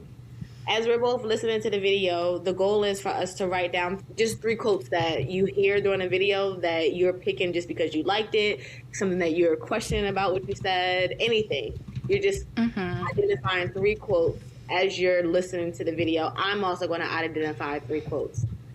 But for me, when I identified 3 quotes, we're going to go into a little assignment for mine. And then at the end of that assignment, I just want to see which 3 quotes came up from your end, okay? So first step, we're listening to the videos. Make sure that you write down like the string of words that you want, but like 3 different quotes from what you're listening to, okay? Okay. Black church is the last step before Black people can get out of slavery. It's the last stop. You know what I mean? Like the train is leaving. They're off the plantation. Great. They're voting. Excellent. You know what I mean? But they got to leave the church or they stay sucked in.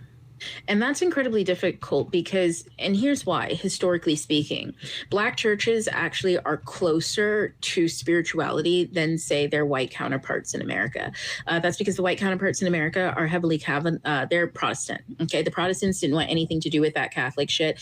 And the Catholics were all like, the God is divine. I feel God in my body. And sometimes God makes me sin, but I like being in a complicated, guilt-ridden relationship with an invisible man that comes to me in the night. So you can see why the Protestants were really not feeling the Catholics, even though the Catholics were really about that body, the divine God, the sacrament. The Protestants were like, stop. Bitch, that's fucking weird. I don't like it. I'd rather just sit in guilt and shame. In fact, I don't want to talk to anybody about how God watches me at night and knows that I'm bad. And if I feel any kind of joy or titillation inside of me, I know that it's the devil. That's what went to America. And so you can see that's really fucking intense. Like the blueprint on there is essentially, I'm not ruled by myself. Somebody else is either always surveilling me because either I feel guilty or I just feel shame. Guilt is weird because you can be in a fucked up sexual relationship with guilt, which is why Catholicism has a lot of sexual tension to it. Whereas like Protestantism, specifically Calvinism, the Calvinist man, they just sit in shame. There is like feeling anything, like emotions are the devil. And both of these different groups have some illiteracy going on, right? When it comes to what is and is not healthy emotions running through the body, right? Like we don't have a lot of conversation at this point in time in Europe, let alone America, about emotional regulation and the nervous system. You start saying things like that back then and people will fucking kill you for speaking in devil tongues, like what are you talking about? Now let's move to Black church. Black people actually brought spirit back into the church without it being sexual. Hey, listen, I don't know anybody's personal experiences. I'm just speaking about the overall gospel music, right? It brings divinity in without guilt. You're supposed to. And the reason why is because Black people were enslaved. So they were literally praying to God for freedom and liberation, whereas everyone else was praying to figure out how to emotionally regulate while also being abused and sexually abused and mentally, emotionally abused in households using God as the reason why, right? Like they were oppressed, but they were also oppressing other people. Okay. So they weren't oppressed and just suffering the oppression of others in a foreign world where they've been kidnapped. They went into this willingly. These are beliefs that they have, not ones that are forced upon them. So praying for liberation is something that brings you towards divinity. Praying for whatever odd schemes you've got going on keeps you in a loop. And that's the difference between, say, the white churches that are heavily Protestant in nature.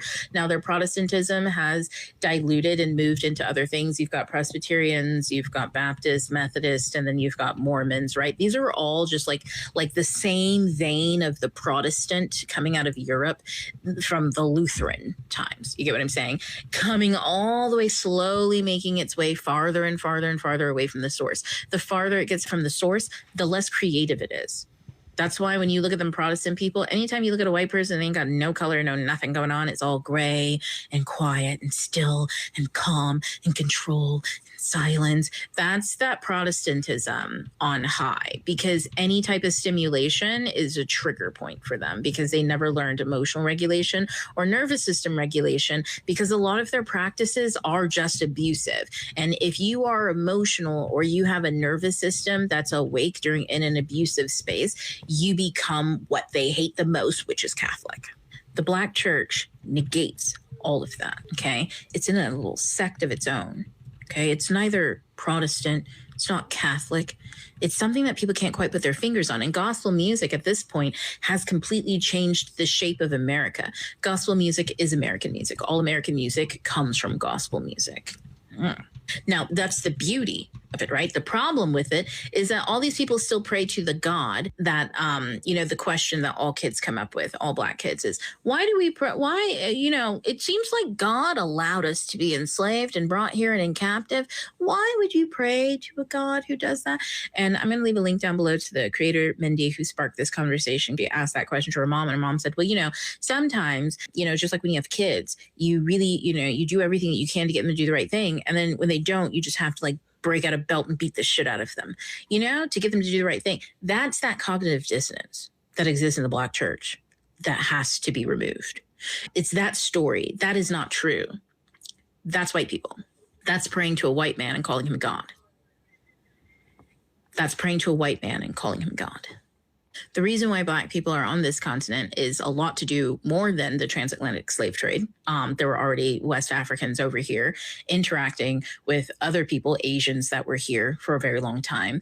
I think Asians plus some other groups of people, you have to understand, humans have been developing for a really long time. White people came along and then figured out human development. No, they were coming out of the dark ages. People have already been building civilizations and living your modern day life right now. While you have a phone, and it's a very specific modern time. It's the modern day era from the white viewpoint. There were other modern day eras just like this: indoor plumbing, nice civilization, food, blah, blah, blah, blah. But from a different viewpoint, from the minds of people that weren't white. And I mean white specifically. The construct and the ideology that was born out of Portugal, that isn't even historical. That's not old. That's still fairly fucking new. That was the 1500s, guys. 500 something, 600 years, okay, is a blip in human time, okay? Marcus Aurelius, I have his book, Meditations, on my shelf. He was around 2,000 years ago. I got a book about Cleopatra over here. She was around 2,000 years ago. So 600 years ago, coming up with a concept to understand people. Guys, Alexandria was the global tourist hub of ancient Egypt. Had died because the Ptolemies, Cleopatra and her family and shit like that, they took over. They were Greek. Ancient Egypt had died before the Greeks got there. But ancient Rome, Alexandria, this was a popping place. Culture everywhere. Adventure, destruction, creation. So much was happening in a city that was well-developed, civilization, many different universities, all sorts of stuff.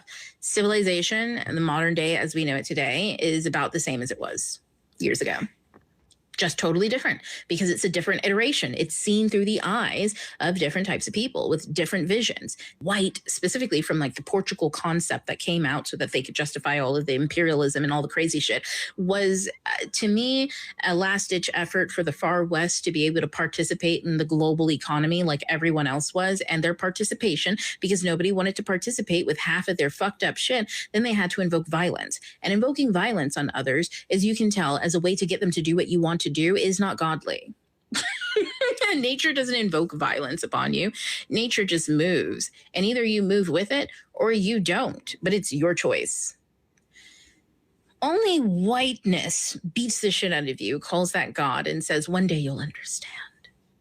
Last time I checked, Okay. It takes a person to put you in chains, not a spiritual entity. You, the spiritual entity, you put yourself in chains when you you condition yourself to believe and think a certain way. You can imprison yourself, but that still requires you to choose to imprison yourself. So that's what the Black church has to leave behind, the idea of white Jesus. And I mean, we've been saying that for a very long time. My family, I was never raised Christian. My biological father tried to at one point in time, and I don't think that worked out very well. I mean, I just mean like it didn't work out well. Also, funny enough, I tend to have a lot more divinity and divine conversations and insight on that stuff, even as a young child, than people who were practicing it. And so it would oftentimes freak them the fuck out because they appeared more devil-like than I did in my own cognitive understanding. But that's because I wasn't raised Christian. So, yeah, get rid of white Jesus. That's just not cute. Okay, bye. So there we go. Let me tell you a little bit about this assignment. So Francina Simone, and in Francina, you're going to choose one letter out of the name, and that is going to be one of the quotes. Because I'm right now writing your name on my card, and I'm putting the quotes 1, 2, 3, 1, 2. Well, actually, I probably shouldn't say that part. I already got my letter. It's okay. But the idea is I have 3 quotes that I wrote down. And so one of the 3 quotes are going to be the one that you choose based off of one letter you choose from Francina. And then the timing that you have to respond to whatever that quote is going to be from one of the letters in Simone. So from Francina, okay. Which letter do you choose? C. C. From Simone, what letter do you choose? S. Okay. All right. So I will be sharing my screen again. And what happens here is the timer to help you know when your time is. Now, you have chose for Simone S, right? Yes. That's 2 minutes. So you have 2 minutes to respond. I felt like that was 2 minutes. Okay. You have 2 minutes to respond to this quote, okay? From C, which I have for my 3rd quote here, that you're going to just talk through, right? This is improv. So I just picked any string of words. You could remember what it was that you were saying and elaborate. You could make up a new story. You can do a question. You can do poetry or art in 2 minutes based off what I quote. But the quote is just the inspiration for what you use to start the talking for the 2 minutes. Does that make sense? Yeah. Okay. So I'm going to show you my timer before I show you the quote. Okay. I got Oscar winning tears playing right now, so maybe this is my moment. This is my moment. I hope so. All right, so you have to complete the full 2 minutes, so you can't shy like 30 seconds or 1 minute. The goal is to get through the full 2 minutes. You know that the timer has stopped because the only thing you'll see on the screen is the logo Earth Xperiences. Okay. All right, ready for the quote? Yes. All right. It takes a person to put you in chains, not an entity. Okay, it takes a person to put you in chains, not an entity. So this quote comes from Black people having to leave the white church. Actually, funny enough, I think I can explain this in 2 minutes simply because I mentioned this book of Water and the Spirit by Molly Doma, Patrice Somé, earlier while we were talking. And it's the entire concept of this. Okay. You have power beyond your imagination because you are a soul, and you have a destiny that you have to do when you come into this world. Now, aside from that book that I mentioned that kind of bridges that topic, there is some personal experience that comes into this. If you don't live out your purpose, the universe will come and hit you over the head until you do. You can drive onto oncoming traffic to get to where you're trying to go, or you can drive with traffic. That's really the 2 options that you have. And the key point here is that you have options. The universe can never put you in chains. An entity could never put you in chains because chains are material. You know what I mean? They're attached to something. Sometimes that material thing is a literal chain wrapped around your ankle, right? Somebody forcibly put it on you. Or it's an attachment to some thing you want to buy. some prestige. You know, a good example, I'm getting an MBA. You can get attached to the piece of paper, right? Not necessarily what your purpose was there, but the piece of paper and what it'll mean to other people. That's a chain. That's a chain that you walk right on into sometimes. I know that for me, as I was getting my MBA, the only purpose that I was doing it, and I said this to myself, and I wrote it down, and I said, I'm only here so that the ground is fertile as I play with my ideas and as I run my business. I will learn things, and I am purchasing the library so that I am connected to the resources, so they just come to me instead of me having to dig for them. And that's what you do when you go to a university. You go there so that resources are around you, so you don't have to dig for them. Somebody has dug through it and organized it all. Okay, perfect. Now, fast forward a year or two, and I have these teachers who are really gung-ho on assignments and making assignments and getting all that stuff done really well. I want to know what quotes came up for you. Oh, okay. What that you chose. So the quotes for me is, I said, you got to leave the church or you get sucked in. I feel like it's true. That's my other one too. See, okay, I'm not ruled by I'm always myself. for a match, so that was a match. Yay! Okay, number 2 was, I am not ruled by myself. Someone is always surveilling me, so I either feel guilt or shame, and that was in response to the Protestants. And then number 3 is, feelings, emotions are the devil. My reflection on that was, so then Black people who feel and express their emotions create gospel music. Is there any wonder about the social divide? Since we are the spirit, since we represent like what spirit and divinity is, culture, expression of self, expression, creativity, and you got a whole group of people who think that's the devil. I wonder why they felt justified at putting us in chains. They're crazy. That's what I'm saying. Mental illness. Illiteracy does that. Well, thank you so much for engaging in my shenanigans. I think that you share a lot of healthy perspectives, and I love the way that you come as you are. When you were talking earlier and you were like talking about that distance between someone feeling like you can't show up as who you are, and then you laugh like, you know, I'm going to show up. I think that's one of the places I hope people lean into, because this entire time, like, I love your laugh. I love that you're being who you are. It's something that I think is very bold, right? And you're sharing yourself truly who you are, whereas so many of us are afraid to come on the internet and be that because of the illiteracy. And I'm taking that to like just the way that we see each other. Like, you have to be in these pockets. So I've learned a lot from just this experience itself, but just the way that you articulate, I think that it's just fascinating. So thank you. I want you to be able to share who your audience is. And I know that you'll be good at this. Not from like, you know, the Black man on the street or whatever. Like, how do you see the people that come on land on your page and they stay there? Like, what's going through their mind? What are the descriptors? Like, who's your audience? Okay, this is going to be a wild answer because it's a non-answer. I don't see them. They see me.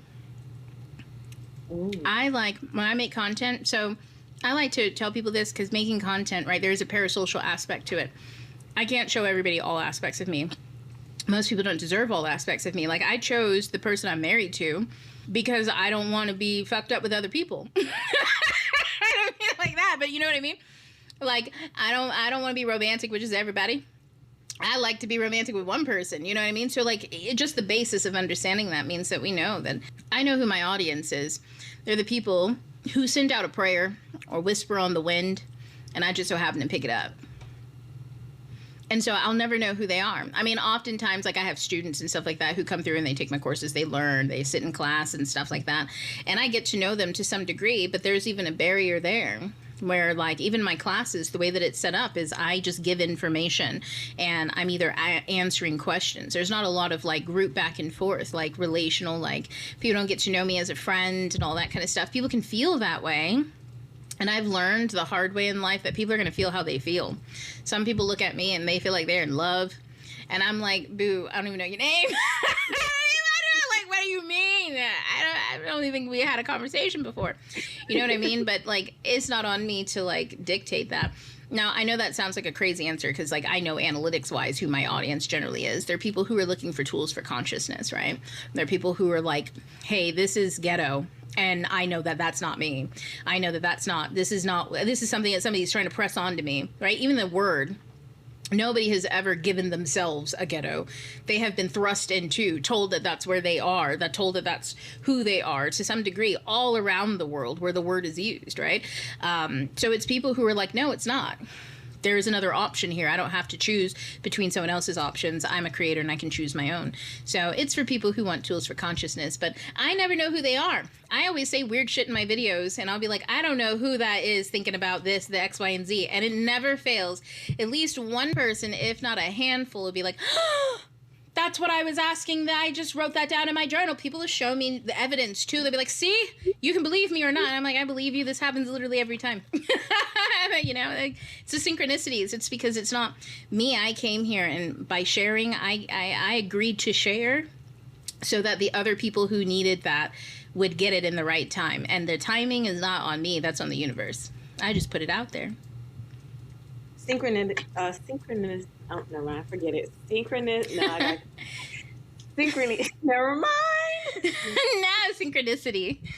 I do that too. With that word, and I could be pairing this off. You talked about two things that I want to see if you can pair in this conversation. One is the dimensions that you traveled through, like you come back and forth through the different dimensions. Is this like a poetic messaging that you're saying, or do you really have these experiences where you're going through different dimensions and you know that it's happening and it's real? Oh, yeah, no, it's real. People are doing it all the time. You do it all the time, too. People just don't have the language for it. So anytime, okay, let me put it this way. What's the first time where you stopped being a child with your parent? You remember that experience, the first time you either, for me, it's like when I started calling my mother by her first name, it's when I saw her as human instead of as mommy, like the all-giving mom. She became, you know, first name. And it's... Yeah. And it's like there's no disrespect in it either. I'm seeing more of her. It's actually more respectful. I'm letting her be a whole person instead of my world, right? I'm not using her as mom. I'm seeing her as a person. That's a dimensional crossing. Because you literally walked into other worlds of a person or seen them in a way that you previously had not seen before. But it was with them the whole time. My mother didn't have the experiences post my birth. I discovered her after my birth. She was. I just wasn't seeing it. For whatever reason, it takes time. So that's a dimensional crossing. You ever walk between one store and the other? One of them's hectic and crazy. I don't know. Walmart is a dimension. I refuse to go into that place. Oh my God, everybody hates everything in Walmart. It's terrible. The lights are horrible. But then the Barnes & Noble story I told you earlier, that was a dimension. I went to a totally different Barnes & Noble, the new one, and totally different vibe. I was like, oh, that's a dimension. Every time I pick up a book and I read and I actually think about the author and take time to learn about them, when we take time to learn about people, it's the same thing when you read a biography, you read memoirs, you read their letters. You spend a moment in their day, a moment that they took the time out to create. And you get the moment left behind and you see them, you know that someone else loved them enough to respond. That sort of a thing, like that's a dimensional crossing. So now we can't see that. We think that we're just experiencing life as it is. And some people aren't actually connecting that deeply to see all the extra shit. I just say that there's not a lot of language about it. It sounds wild, right? Like I put on my glasses and I zoom. And then all of a sudden, you know, like the world changes like a super, you know, it's like I read and I watch fantasy and sci-fi. Marvel Comics is crazy with like picking up on the metaphors and stuff all the time of life. It's very real.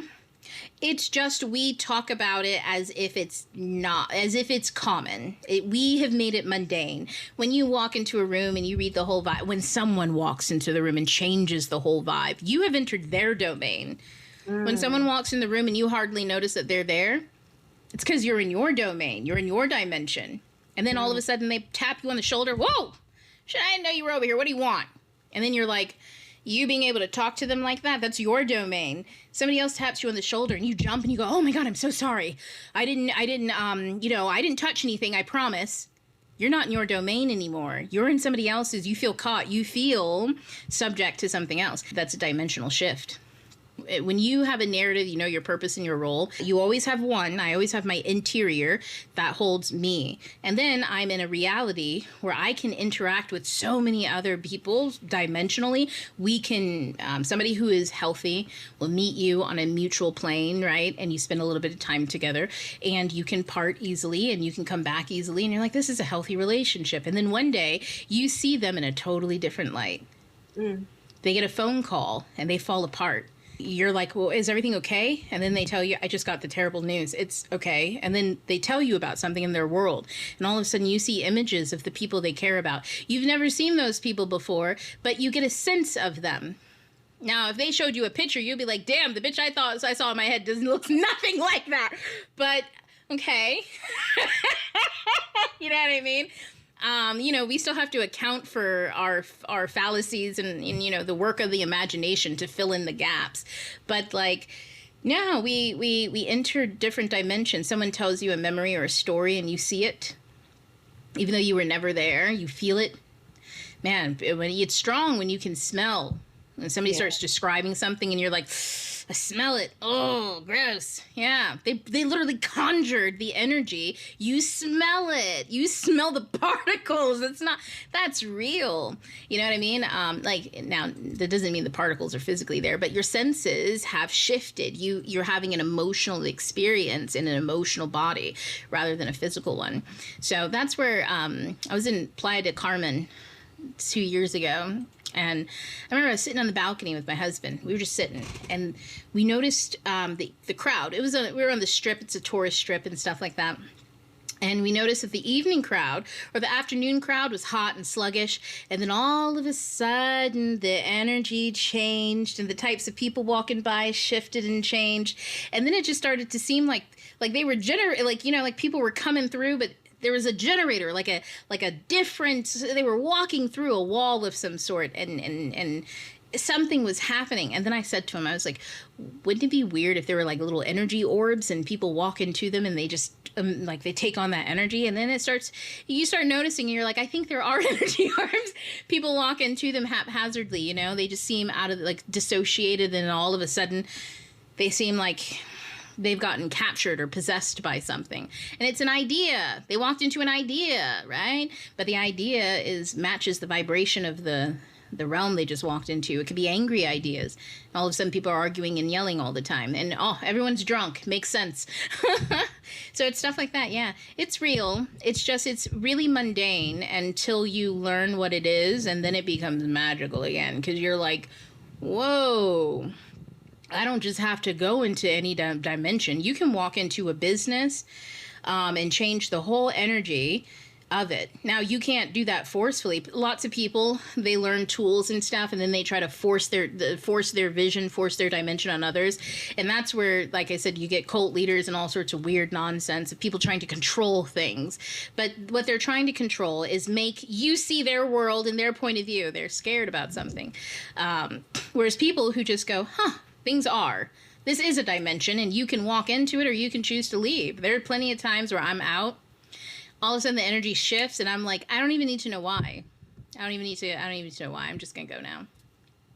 That's how I feel when I go to Atlanta. I can feel, like, this for me, like, I get there and I'm like, what is that feeling? Like, I feel like this. And cause at this one point I was like doing a lot of street interviews, like in like different states, just at random.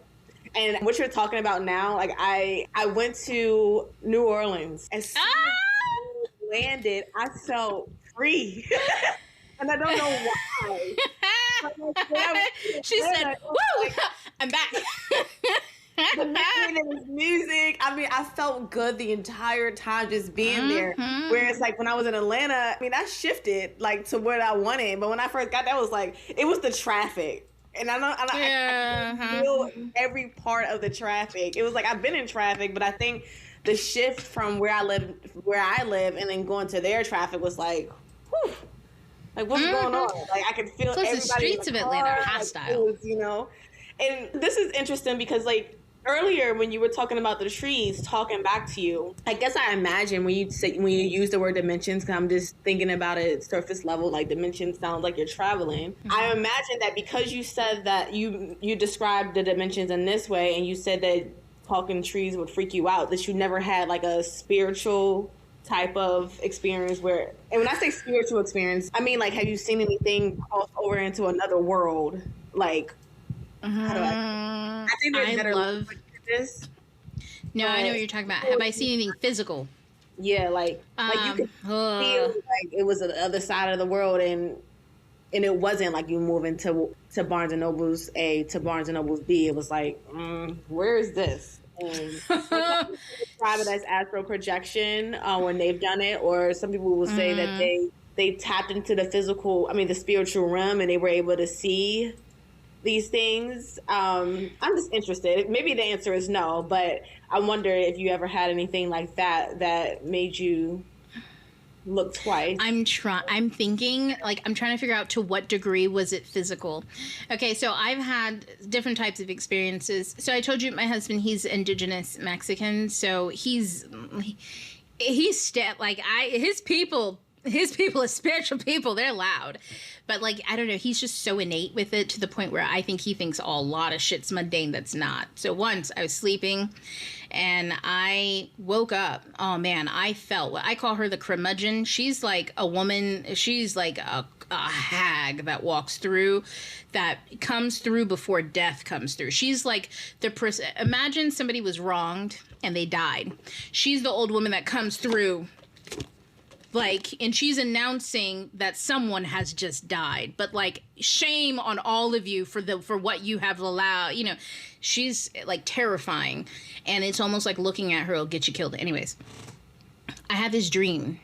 So this feeling come over me, and my body started shaking, and I woke up, and I felt like I was held in bed, and it was like, don't worry about it. The door is fine. And I thought the door is fine, because in my mind, I'm always like, did I lock the door the moment I wake up? And it's like, the door is fine. And I was like, I don't know what that fucking means. And what is this feeling? My husband wakes up and he looks at me, and I see this hag pass through. In my head, voice says, don't look at her. Just let her pass. Don't look at her.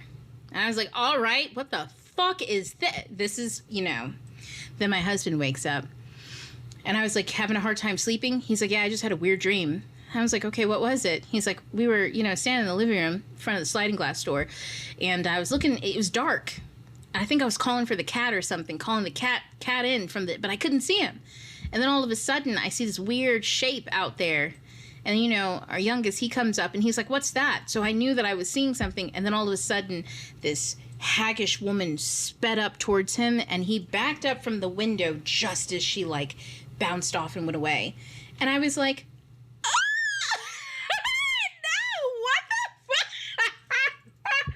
I was like, this is odd. We're having similar experiences. But anytime stuff like that happens, I squeal, and then I immediately pretend like it's not, like that it's normal and nothing odd has happened at all. That's like, I don't know what it is in my settings, but that's like my initial reaction. Number 2, I woke up. I'm the type of person, I have lots of prophetic dreams. My dreams, oh man, I was friends with this one guy, and it was a dream. We were in school, and I was tired, so I was sleeping, but I need to do my test, and he was trying to wake me up. And then I realized that he only wanted me to do my test so that he could cheat off of it. And I was like, I'm not doing this, bro. Like, no, leave me alone. And then later I'm walking home, and his ancestors pull up or some shit like that. Like, he had bought donuts for me, I guess, or something, and they didn't want me to have them. It was a whole mess. And in the dream, I'm in the car with this woman, and she looks at me, and she's like, why, you know, like, she was upset because she was one of his ancestors, and she just wanted to know, why wasn't I willing to give him something that he wanted?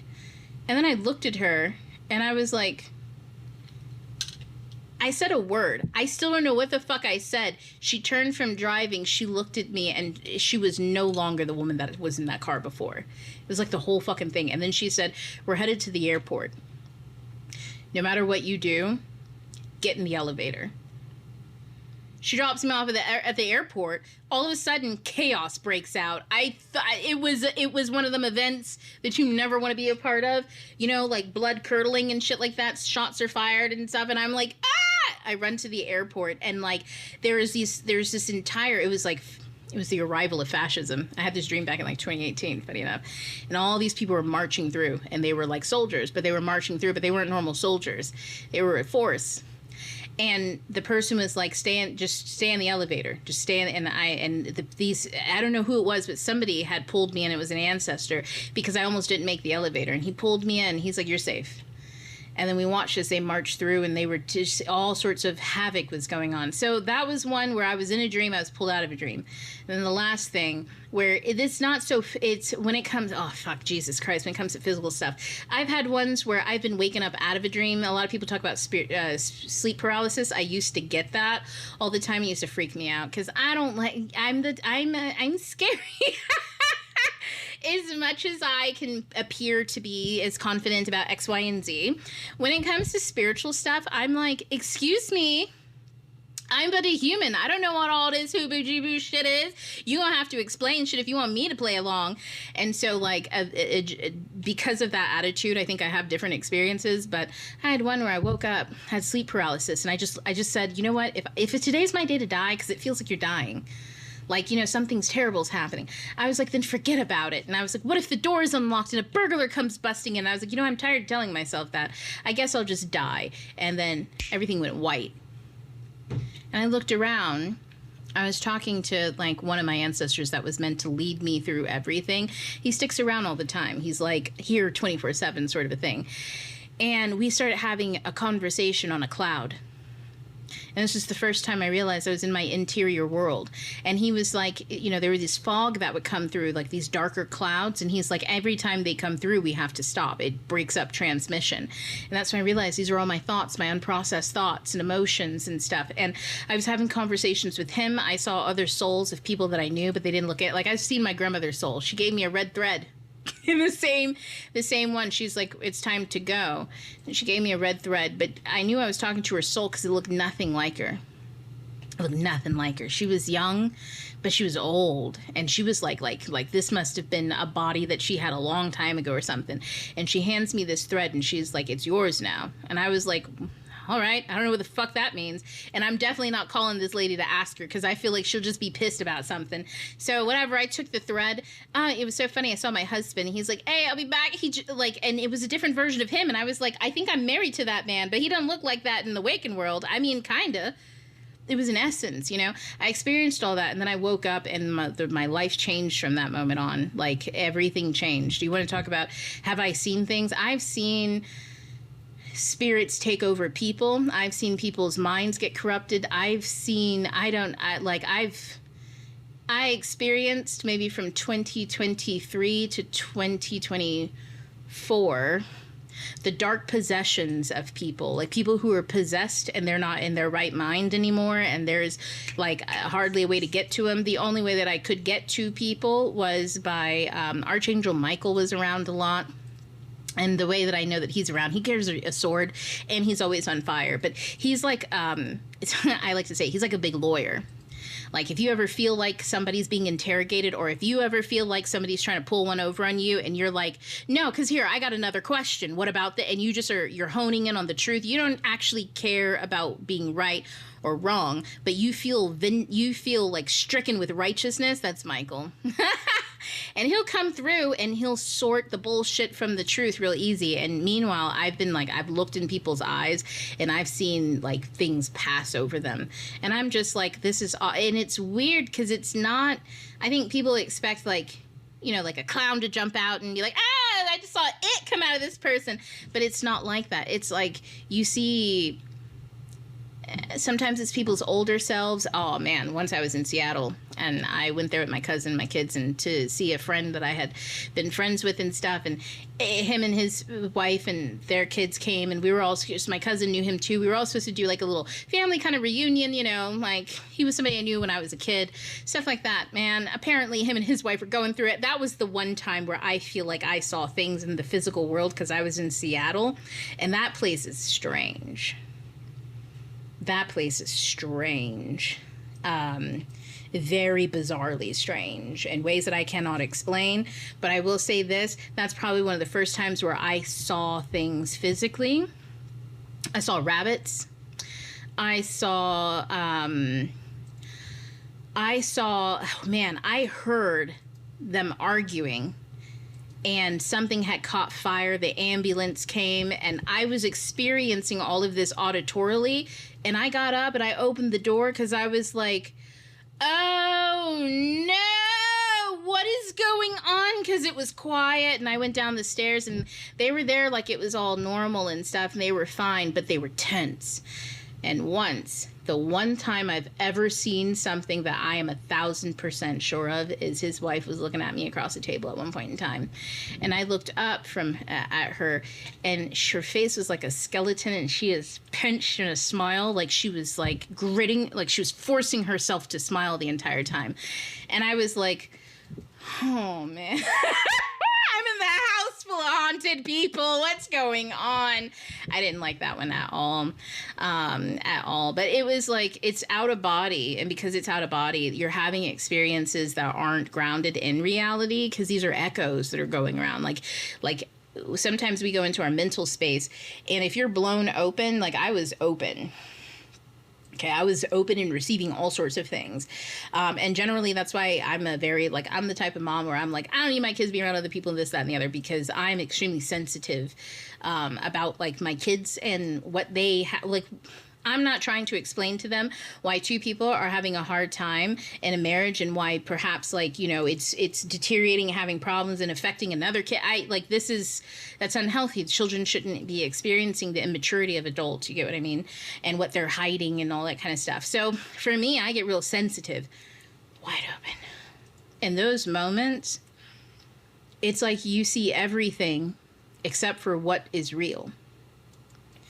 And it can be highly disorienting. And this is usually where people fall into like psychosis and stuff, because they can feel that it's real, and they're trying to explain to other people. And the people they're trying to explain to have yet to even face any of that stuff. They're still pretending and all this, that, and the other. That's why I say, like, people experience it all the time. You just don't know it because you're like, I'm so confused why somebody would even think X, Y, and Z.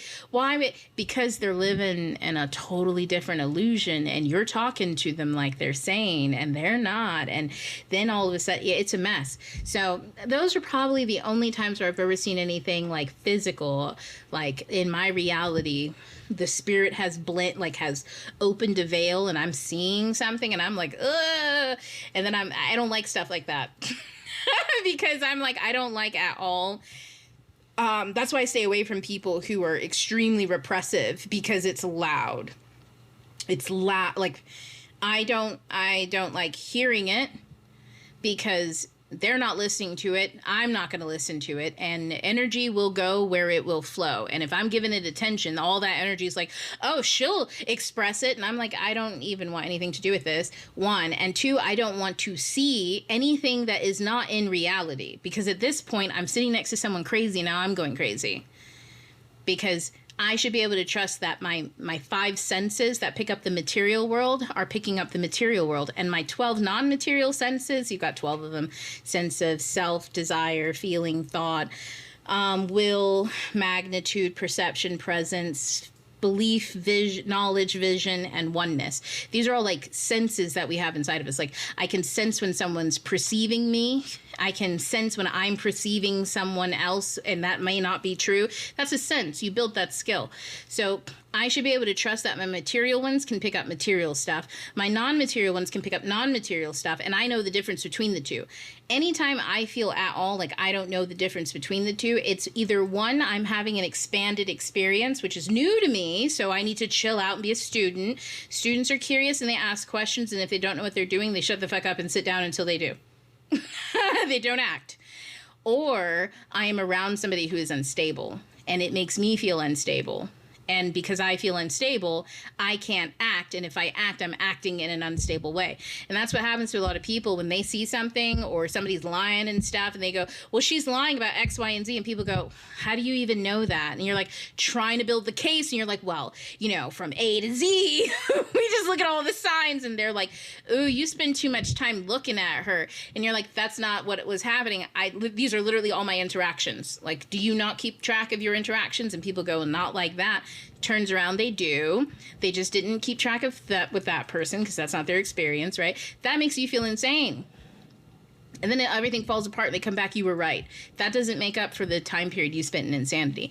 So I generally stay away from anything physical. like that.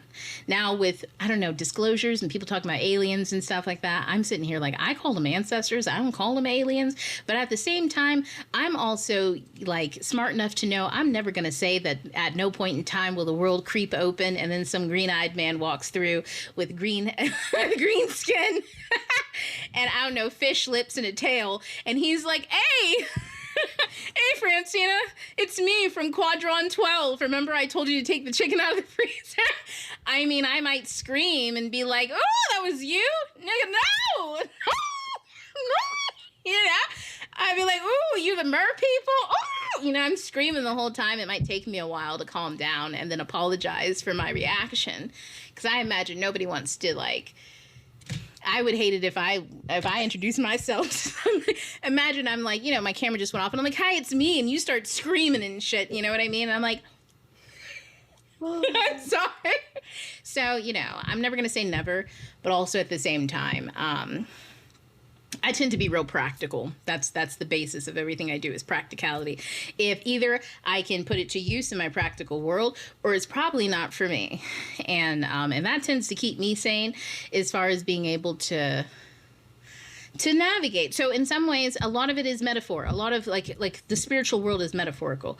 You can't see it, and that's kind of the point. If you could see it, then it wouldn't be spiritual. And the balance between that is a difficult one. But yeah, sometimes it does peek through the veil. And if you know what you're looking at, you peep it. But those are things that some things that we see are meant to be unseen. Giving it language creates poetry. That's what I've learned.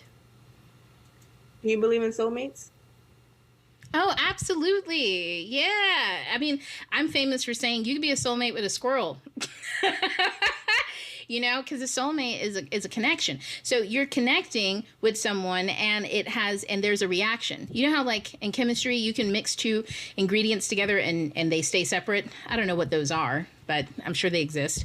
You know, you mix two elements together and no reaction happens. They're both stable in their own. Nothing happens. And then you mix two H's and one O, H2O, together. And all of a sudden you got water. You got water. That's soulmate connection, right? Like you came together and created something new. Now, how that connection goes depends on how it's being managed and kept, right? Because, you know, there's a lot of missteps that can happen. But I always say you can connect with a squirrel. I did once. It was weird. You know, I asked a question. I was like, man, how do I figure out where I want to live? I was getting frustrated because I always feel like I want to live in 1,000 different places and I can never settle on one. And then I looked up and there's my little squirrel friend in the tree. And I was like, hey, squirrel friend, you back? And I was looking at it because, you know, I'm just laying outside. And then I started looking at it. And then all of a sudden I started seeing a squirrel dig nuts. And I heard, just put your nuts everywhere and you're always home. And I was like, that's a dumb fucking idea. And then I was like, holy shit, is this squirrel talking to me? Or am I doing a thing? So that's what I mean when I'm like, you know, but it was a connection. I can sit here and judge it and be like, I just made all that up in my head. But that's a phenomenon in itself. Squirrels don't do that. They don't make shit up in their heads and then, you know, make books about it and shit. They just bury their nuts and go about their life. That's what makes us human, is our ability to connect and give it meaning, even if it seems silly. Is that what you see in your husband, the soulmate? Because you talk about him throughout this experience, and you said you knew him half of your life, and all of those things connected with you. Would you be able to share like what that experience has been for you? Is it like a soulmate experience, or would you label it something different beyond that? Yeah. So the experience itself, because we were millennials, we actually met each other online. This was like back in the day, like middle school, high school, like early, you know what I'm saying? Like the kids are on AOL and they shouldn't be in chat rooms. We were in chat rooms. And it was so funny because he noticed me first before I even noticed him. And it was about books. I had made a comment in a chat room about Emily Dickinson and her poetry. And he was like, oh, you like poetry? And I was like, who are you?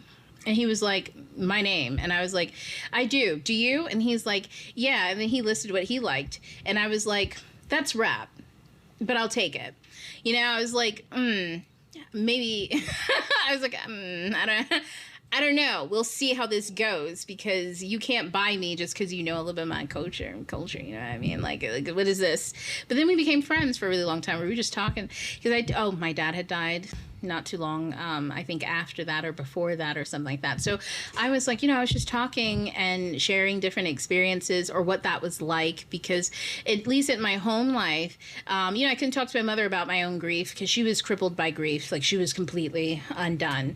And then my grandparents, my grandmother and I. And then my grandfather, bless his soul, but he's a black man from a certain time period, and his way of fixing stuff is throwing money at it. And so, and I didn't really have sad grief. I had, thoughts and conversations and questions and, just the cat, mine is, he never left. He was always here. So I wasn't experiencing devastation. I was experiencing a transition of sorts. And so, casually, sometimes I would talk to him about those things, but very rarely. I just think because I was so much in my head talking to myself about things that I noticed that, the friendship, he was able to keep up. Most people couldn't. Most people just at a certain point they get tired of me talking and I'm like, it's not my fault. At a certain point, people they get overwhelmed by things that they don't know. And if I talk about, and I'm comfortable with things that I don't know, but he's always never been. And then, eventually our relationship progresses and stuff like that as we get much older. But I can say this, as we're now much older, right? Is sometimes I'm having conversations. I will journal a question. I'll be just writing in my journal, seeing things in my mind, timelines going by, or I'll be watching a movie from a totally different culture about a thematic element, this, that, and the other. I've got all of this mythology running through my mind, this, that, and the other. And then he'll walk into the room and answer my entire question. And it'll all it's like he extracts all of it and then gives it back to me in a gift. And he had no idea. And I'm just, and then I'm like, oh my God, first of all, who are you? Because I was asking God and you're a man. And then I'm like, oh, spirit works through us. I see how that works. And I'm like, we must be compatible. So that's what I mean when it's I have those types of experiences, but I think that's it. Technically that's an experience that we have with tons of other people too. I have those moments with other people, but it's much deeper with him because we care about each other. Respectability wise, as friends and as humans, right? I always say, I choose myself and that always leads me to him inevitably. And he chooses himself and that leads him to me inevitably. We when he follows his joy, I'm following my joy. We end up at the same place having a blast. And we're like, what brought you here? And he's like, oh, this idea. And I'm like, that's interesting. Tell me about it. And then somehow whatever he has to say turns into a business idea for me. And I'm like, oh, that's delightful. You're smart and you make me money. What's going on here? And I think that that's what it is. How do we enjoy the connection while we're in it? And I think some last a lot longer for long periods of time. And some are just for 5 minutes. You meet somebody, they say something, sparks an idea, and they have no idea that they just changed your whole life and they flutter off. And then some people, it's long. And the more you dig, the deeper you dig, the more treasures you find over time. And I feel that's my relationship with him. It's the deeper we go, we watch each other transform. And it's always a marvelous thing at the end. I'm like, wow, I'm so glad I know you. I'm glad that I got to see that. Because also, watching him do stuff and transform, even if I have no fucking idea what he's doing, which is 90% of the time, he's smart in his own world. And I'm I don't know what any of that means, but it looks cool. And then, sometime later, he'll show me a full thing. And I'm like, wow, you made that? How'd you do it? And then he'll look at me and be like, I literally told you step by step this entire time. Were you not listening? No. I didn't know what you were talking about, but it looks really cool. And can I use it?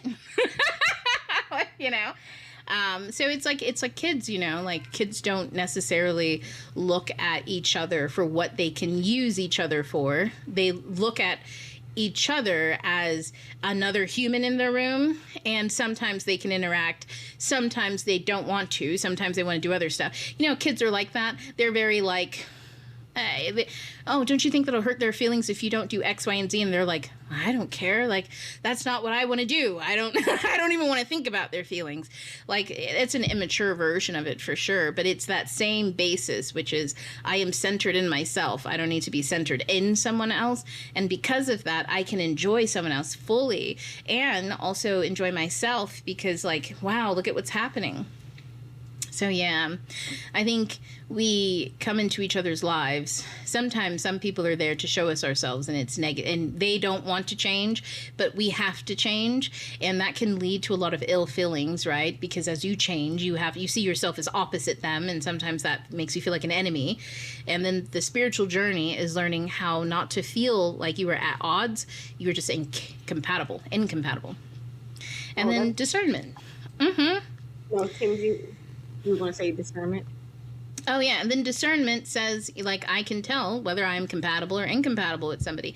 But I don't need to, like, if we're incompatible, I don't need to feel any kind of way about it. That includes guilty that we're not. I used to feel so guilty. I was in high school. Boys would come up and they'd be like, oh, you know, blah, blah. And I'd be like, please stop flirting with me. Like, no offense to you, but you're dumb. It's just not going to work out. Like, if I think beyond you, how are we going to do this? You know what I mean? I'm just going to be doing the whole relationship. And then that's weird. I could just do that by myself. And, yeah, it's real, you know, when you're incompatible. And sometimes I used to feel bad about that. Like, well, how do you let somebody down? And then sometimes you want to be compatible with somebody, but they're changing, you're changing. And you're like, why aren't we compatible? Why aren't we changing in ways that work? And who knows? But yeah, once you realize it's just we're not compatible right now, it kind of takes a lot of the sting out of it. And it's hard too, because like I've had to do that with my family where I'm like, we're not compatible. Like we're not compatible. If we don't see family community, if we don't see some basic tenets the same, maybe we used to, but we don't anymore, then that's just what it is. Like, but I refuse to go into a place where the basic tenets of how I see the world is invisible to other people because I won't be respected there. And, but you know, go ahead. I was going to say, I'm interested in your perspective of good.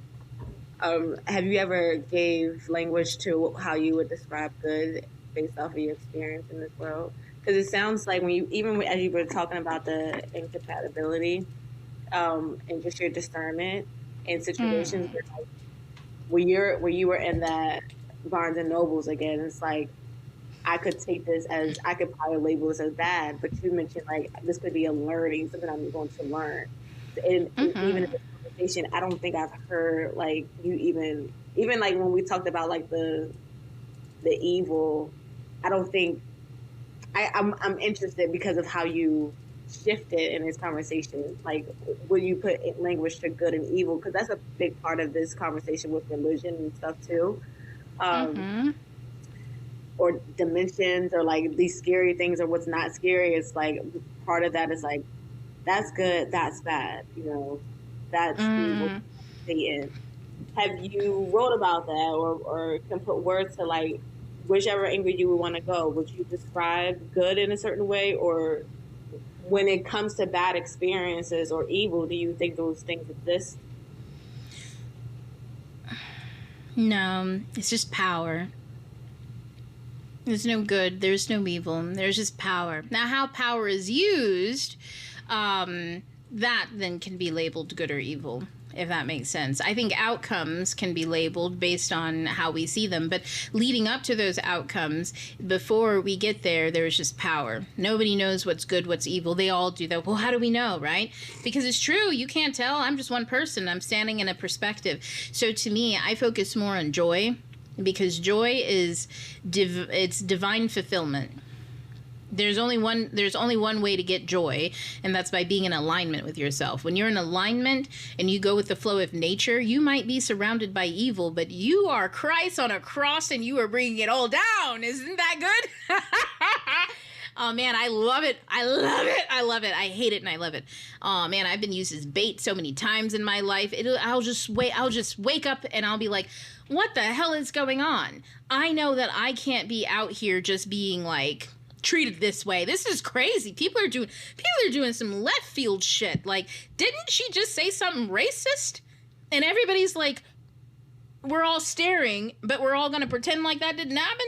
No. And I'm like, how did I get here? I don't want to be here. And then lo and behold, I'll find out that just me being there, just me speaking my piece calmly, however just me expressing myself, and also me choosing absence. I'm leaving this place. Woo, it pays in dividends. It may have been unpleasant at the time, but what was good was that I followed my joy.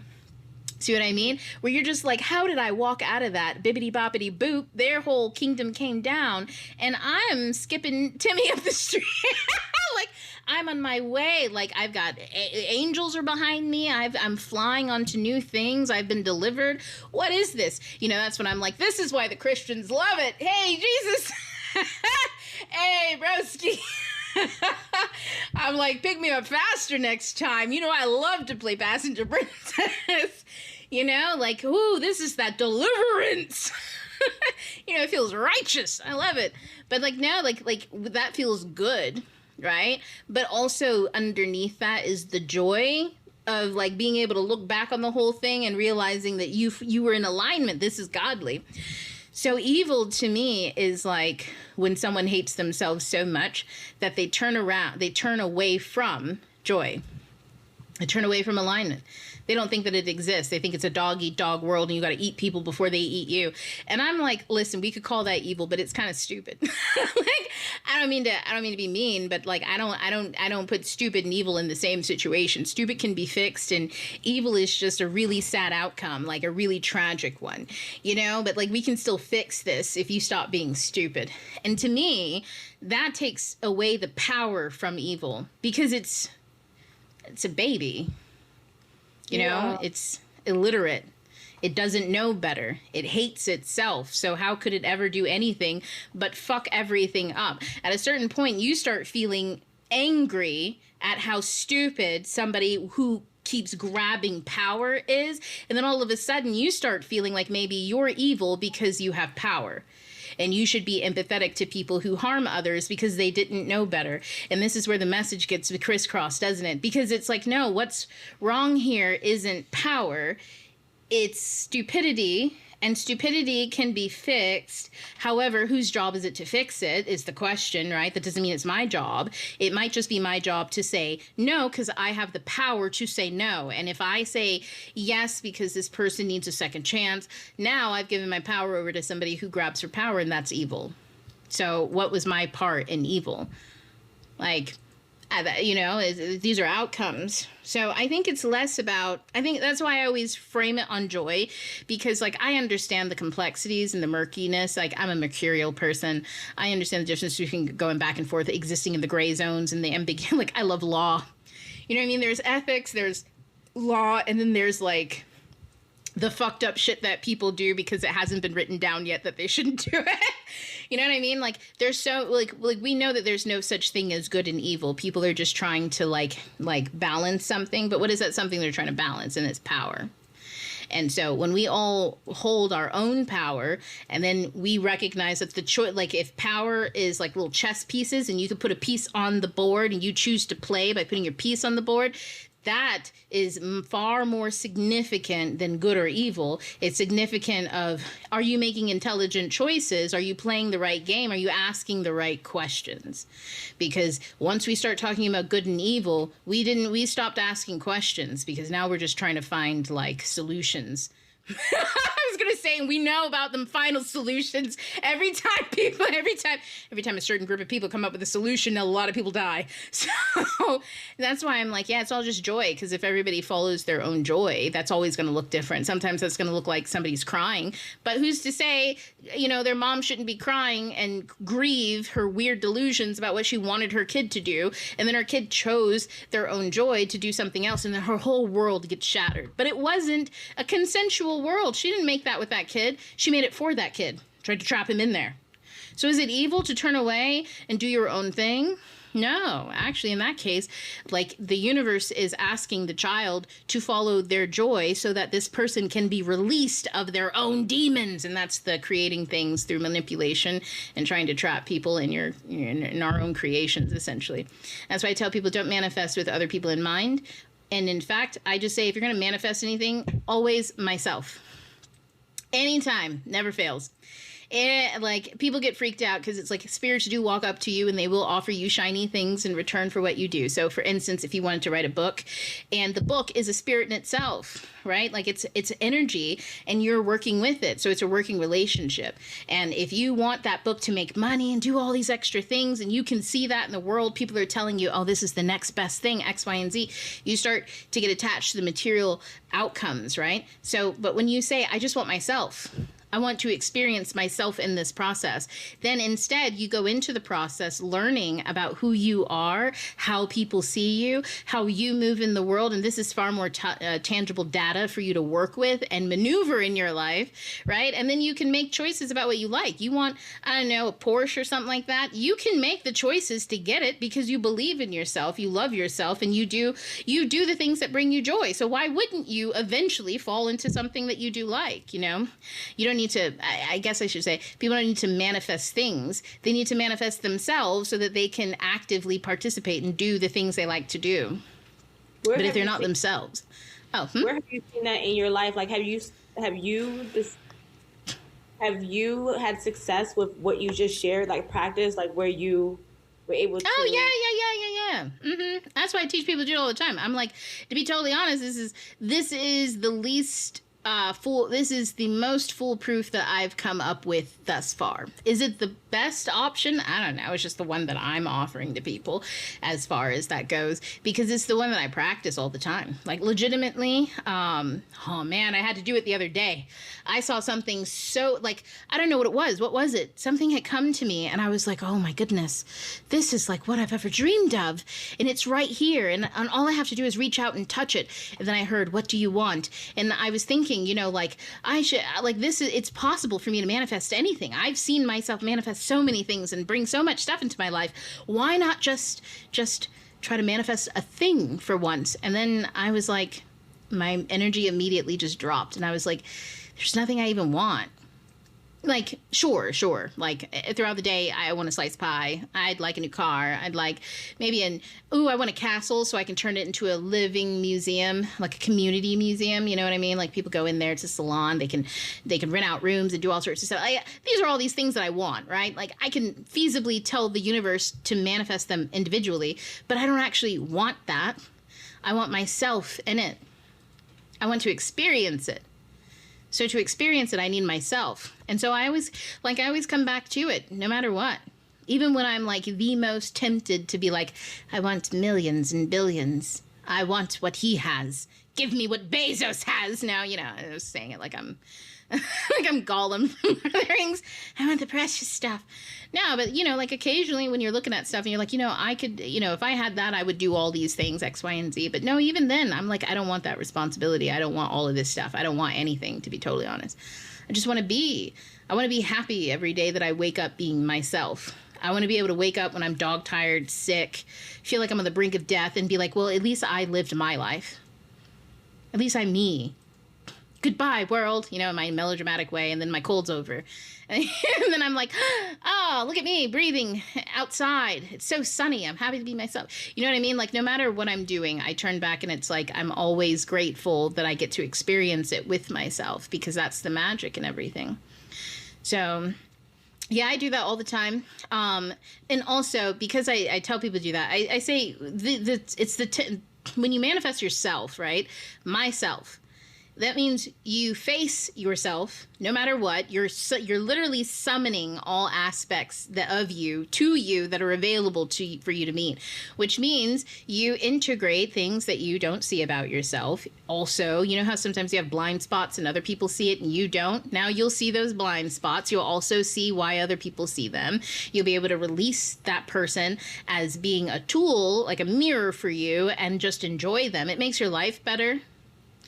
Sometimes it does make your life worse at first if you're surrounded by, like, users and you're a user, right? If you use other people and other people if everybody's codependent, like, of course life's going to suck as you, like, gain independence and like, you know, like, interdependence is what I say, like, healthy community connections and stuff, right? So, like, some people are in those situations and their life will suck at first. And then all of a sudden they find that they're surrounded by people that they're actually in community with, and they had were never the people that they thought that they would be in community with. Why? Because if you could have thought of them, then you would have gone with them the first time.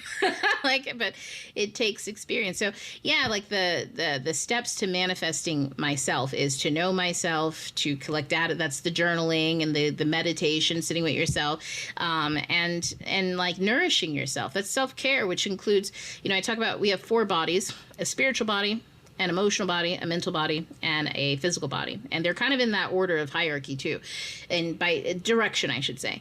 You get messages in the spirit first. You're a soul. You're a creative being. And then emotions are the energy that we have to work with. And then mental, this is what we tell ourselves about it, the language we use to organize our emotions. And then physically, we manifest it. You write down, you make a book, you make a song, you make a dance.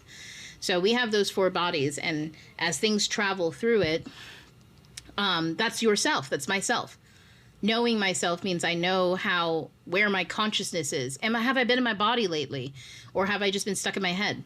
Like, do I know the difference? Do I think about that? Do I check in on myself? Do I say, hey, you're running kind of fast? I do that all the time. I will run a mile a minute. I'll be in 1,000 places at once, and I can feel it because it's like my eyes start moving around, and because I'm searching the landscape for more things. I start walking and pacing around my house, looking at my bookshelves. What book should I read? What should I do? I'll start looking at my paints. Should I paint? Should I do this? And then I go, whoa, why am I running around this place looking for stuff to do? When's the last time I've been in my body? And then it's like, oh yeah, I should go dance actually, because I literally, like, I need to stretch. I need to, yeah, calm down up there. Let's get down here. And then all of a sudden I'm not thinking about anything. I'm still. And I'm hearing the whole world. So yeah. Oh my goodness. I could listen to you all day. I know, that's the danger. It is very dangerous. So I'm about to bring us home. This is the bringing it all together. I love that you love books. I love that you're a writer, because this would be a good question for you. So there's a book. It doesn't really exist. I'm making this as I get guests on the show. It's The Making of a Human. And the idea is, what makes a human? In a few words, I would love for you to share what you think belongs in this book, or it could be a question, a chapter, a story that you think belongs in a book, how it should be designed, any of those elements. But when it comes to what makes a human, what do you think needs to be in that book? That's so funny. I think my son asked me that riddle, or maybe my husband brought it up yesterday or today. It was a riddle that people have. No, he was listening to a TikTok, and I was like, "Ooh, put this as the answer. I know the answer." So it's simple. What makes us human? It's that book. What other species on Earth do you know creates their interior and makes it exterior for you to see? I have never in my life, I don't care how smart the animal is, I've never come across an animal that is willing to take their insides outside for me to see without them ended up dead on a boat somewhere. I've known white men to go around dissecting them animals, like all weird and shit, in their weird science. Let me stop. Everybody else does that too. But the point is, I've seen other people dissect the insides to try to get to know something. But humans are the only species that takes their inside and shows it to you via the outside by giving language to everything that they've seen and experienced. Other species, of course, shares their inner world, but they share it from their inner world to your inner world. So that's why when I say that the trees, they talk to us all the time, but they don't grow. They don't put it on the leaves and hand it to you in a little booklet. You know what I mean? They send you images from their inner space, their consciousness, to your consciousness. But we take what's in our consciousness and we put it outward. That's what makes us different. That's what makes us human. It's that book itself. The fact that we can see our insides. Isn't that lovely? Oh, not only can we see it, but we can collaborate on multiple insides and put it out and make it one. See? That's what makes it special. Oh, I am fighting my Such a good question. Oh, man, that makes me so happy. I had thought about it early today. I'm saying for hours, you do not have to answer this. But maybe in another lifetime, maybe you'll do a TikTok from this last one. I do TikTok. Because you're mentioning white men and them taking their insides out earlier in the conversation. It just made me think about how you talked about Black women and how they represent spirituality.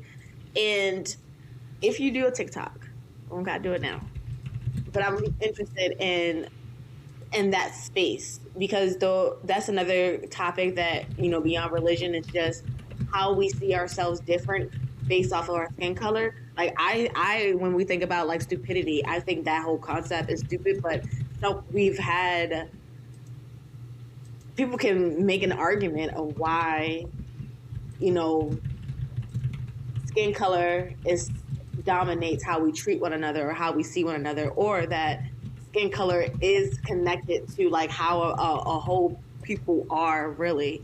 They'll do it for Black people, they'll do it for white people, and all the other things. But I'm going to let you close with your remarks, how people can connect with you, any closing words, however you want to say. I'm not going to say nothing else. I will make a TikTok on the dichotomy between white men and Black women. So I'll make the TikTok to answer that for you. But how people can reach me. So people can find me either on TikTok, Francina Simone, or as I have a new account, funny enough, where I'm just making art commentary, just stuff that I see. And that's Books for Plebs. Books for the common people. But yeah, Books for Plebs. I talk about all of the, it's more of a creative discussion on everything that I talk about, like in academically. Like my TikTok is more of a scholar account, you know, everything's academic. And the Instagram, the other page, Books for Plebs, that's more of a creative account, something that comes from all of this talk. So yeah, those two places. TikTok, Instagram, Threads. Midnight Scholar Society, obviously, is on Patreon. I forgot about that one. Yeah, that's right. If you've heard anything and you want some tools and that sparked stuff and you're like, oh, I need to learn Midnight Scholar Society, the Patreon is free to join. Classes, $10 a month, and yada, yada, yada. You can take the classes for as long as you want, et cetera, et cetera. That's right. I forgot to input that. Okay. But yeah, that's where you can find me. Just Google Francina Simone. I'm all over the place. And is that where we'll see the books? Is that on the website as well, like your books? Mm-hmm. Yeah, francinasimone.com also is where all of my published work can be found. Smash It is my traditionally published book that can be found anywhere that books are sold for now. Oh, I can't say anything about that. Yeah, stuff is happening in the background. But a lot of my books I'm actually serializing over at Midnight Scholar Society. Just because, I don't know, I just feel like the world's changing and shifting so much. And I have so much writing that I'm always doing. And publishing over in America isn't always open to Black women who write for Black and Indigenous spaces. It's more so like for white audiences. And so a lot of this stuff, they're like, we don't know how to sell it. And I'm just like, yeah, probably not. So I do a lot of serialized stuff too, just for funsies. I'll probably end up publishing it elsewhere eventually. But yeah, to find me, Midnight Scholar Society is the best place to get all the current research and what I'm working on. All right, there we have it. Yay! Thank you so much. Do you have any other closing remarks? I was about to close out. I don't. That's it. Woo! I enjoyed myself so much. Thank you. I'm glad. I wasn't sure. I mean, you got me in a whole different world right now, a whole different dimension. I'm glad. I'm about to go write like my life away. Like I think the way that my mind is going as you're talking, I'm like, oh, that was a question that I had. So now I'm one of those people that I was talking through that cleared itself up, you know, because I was reading the Bible. And you mentioned something earlier about laws, and I had to go back to do this recording because I was like, wait, she said a whole bunch of stuff, and my mind is like, boom, boom, boom. But yeah, thank you. Breathe.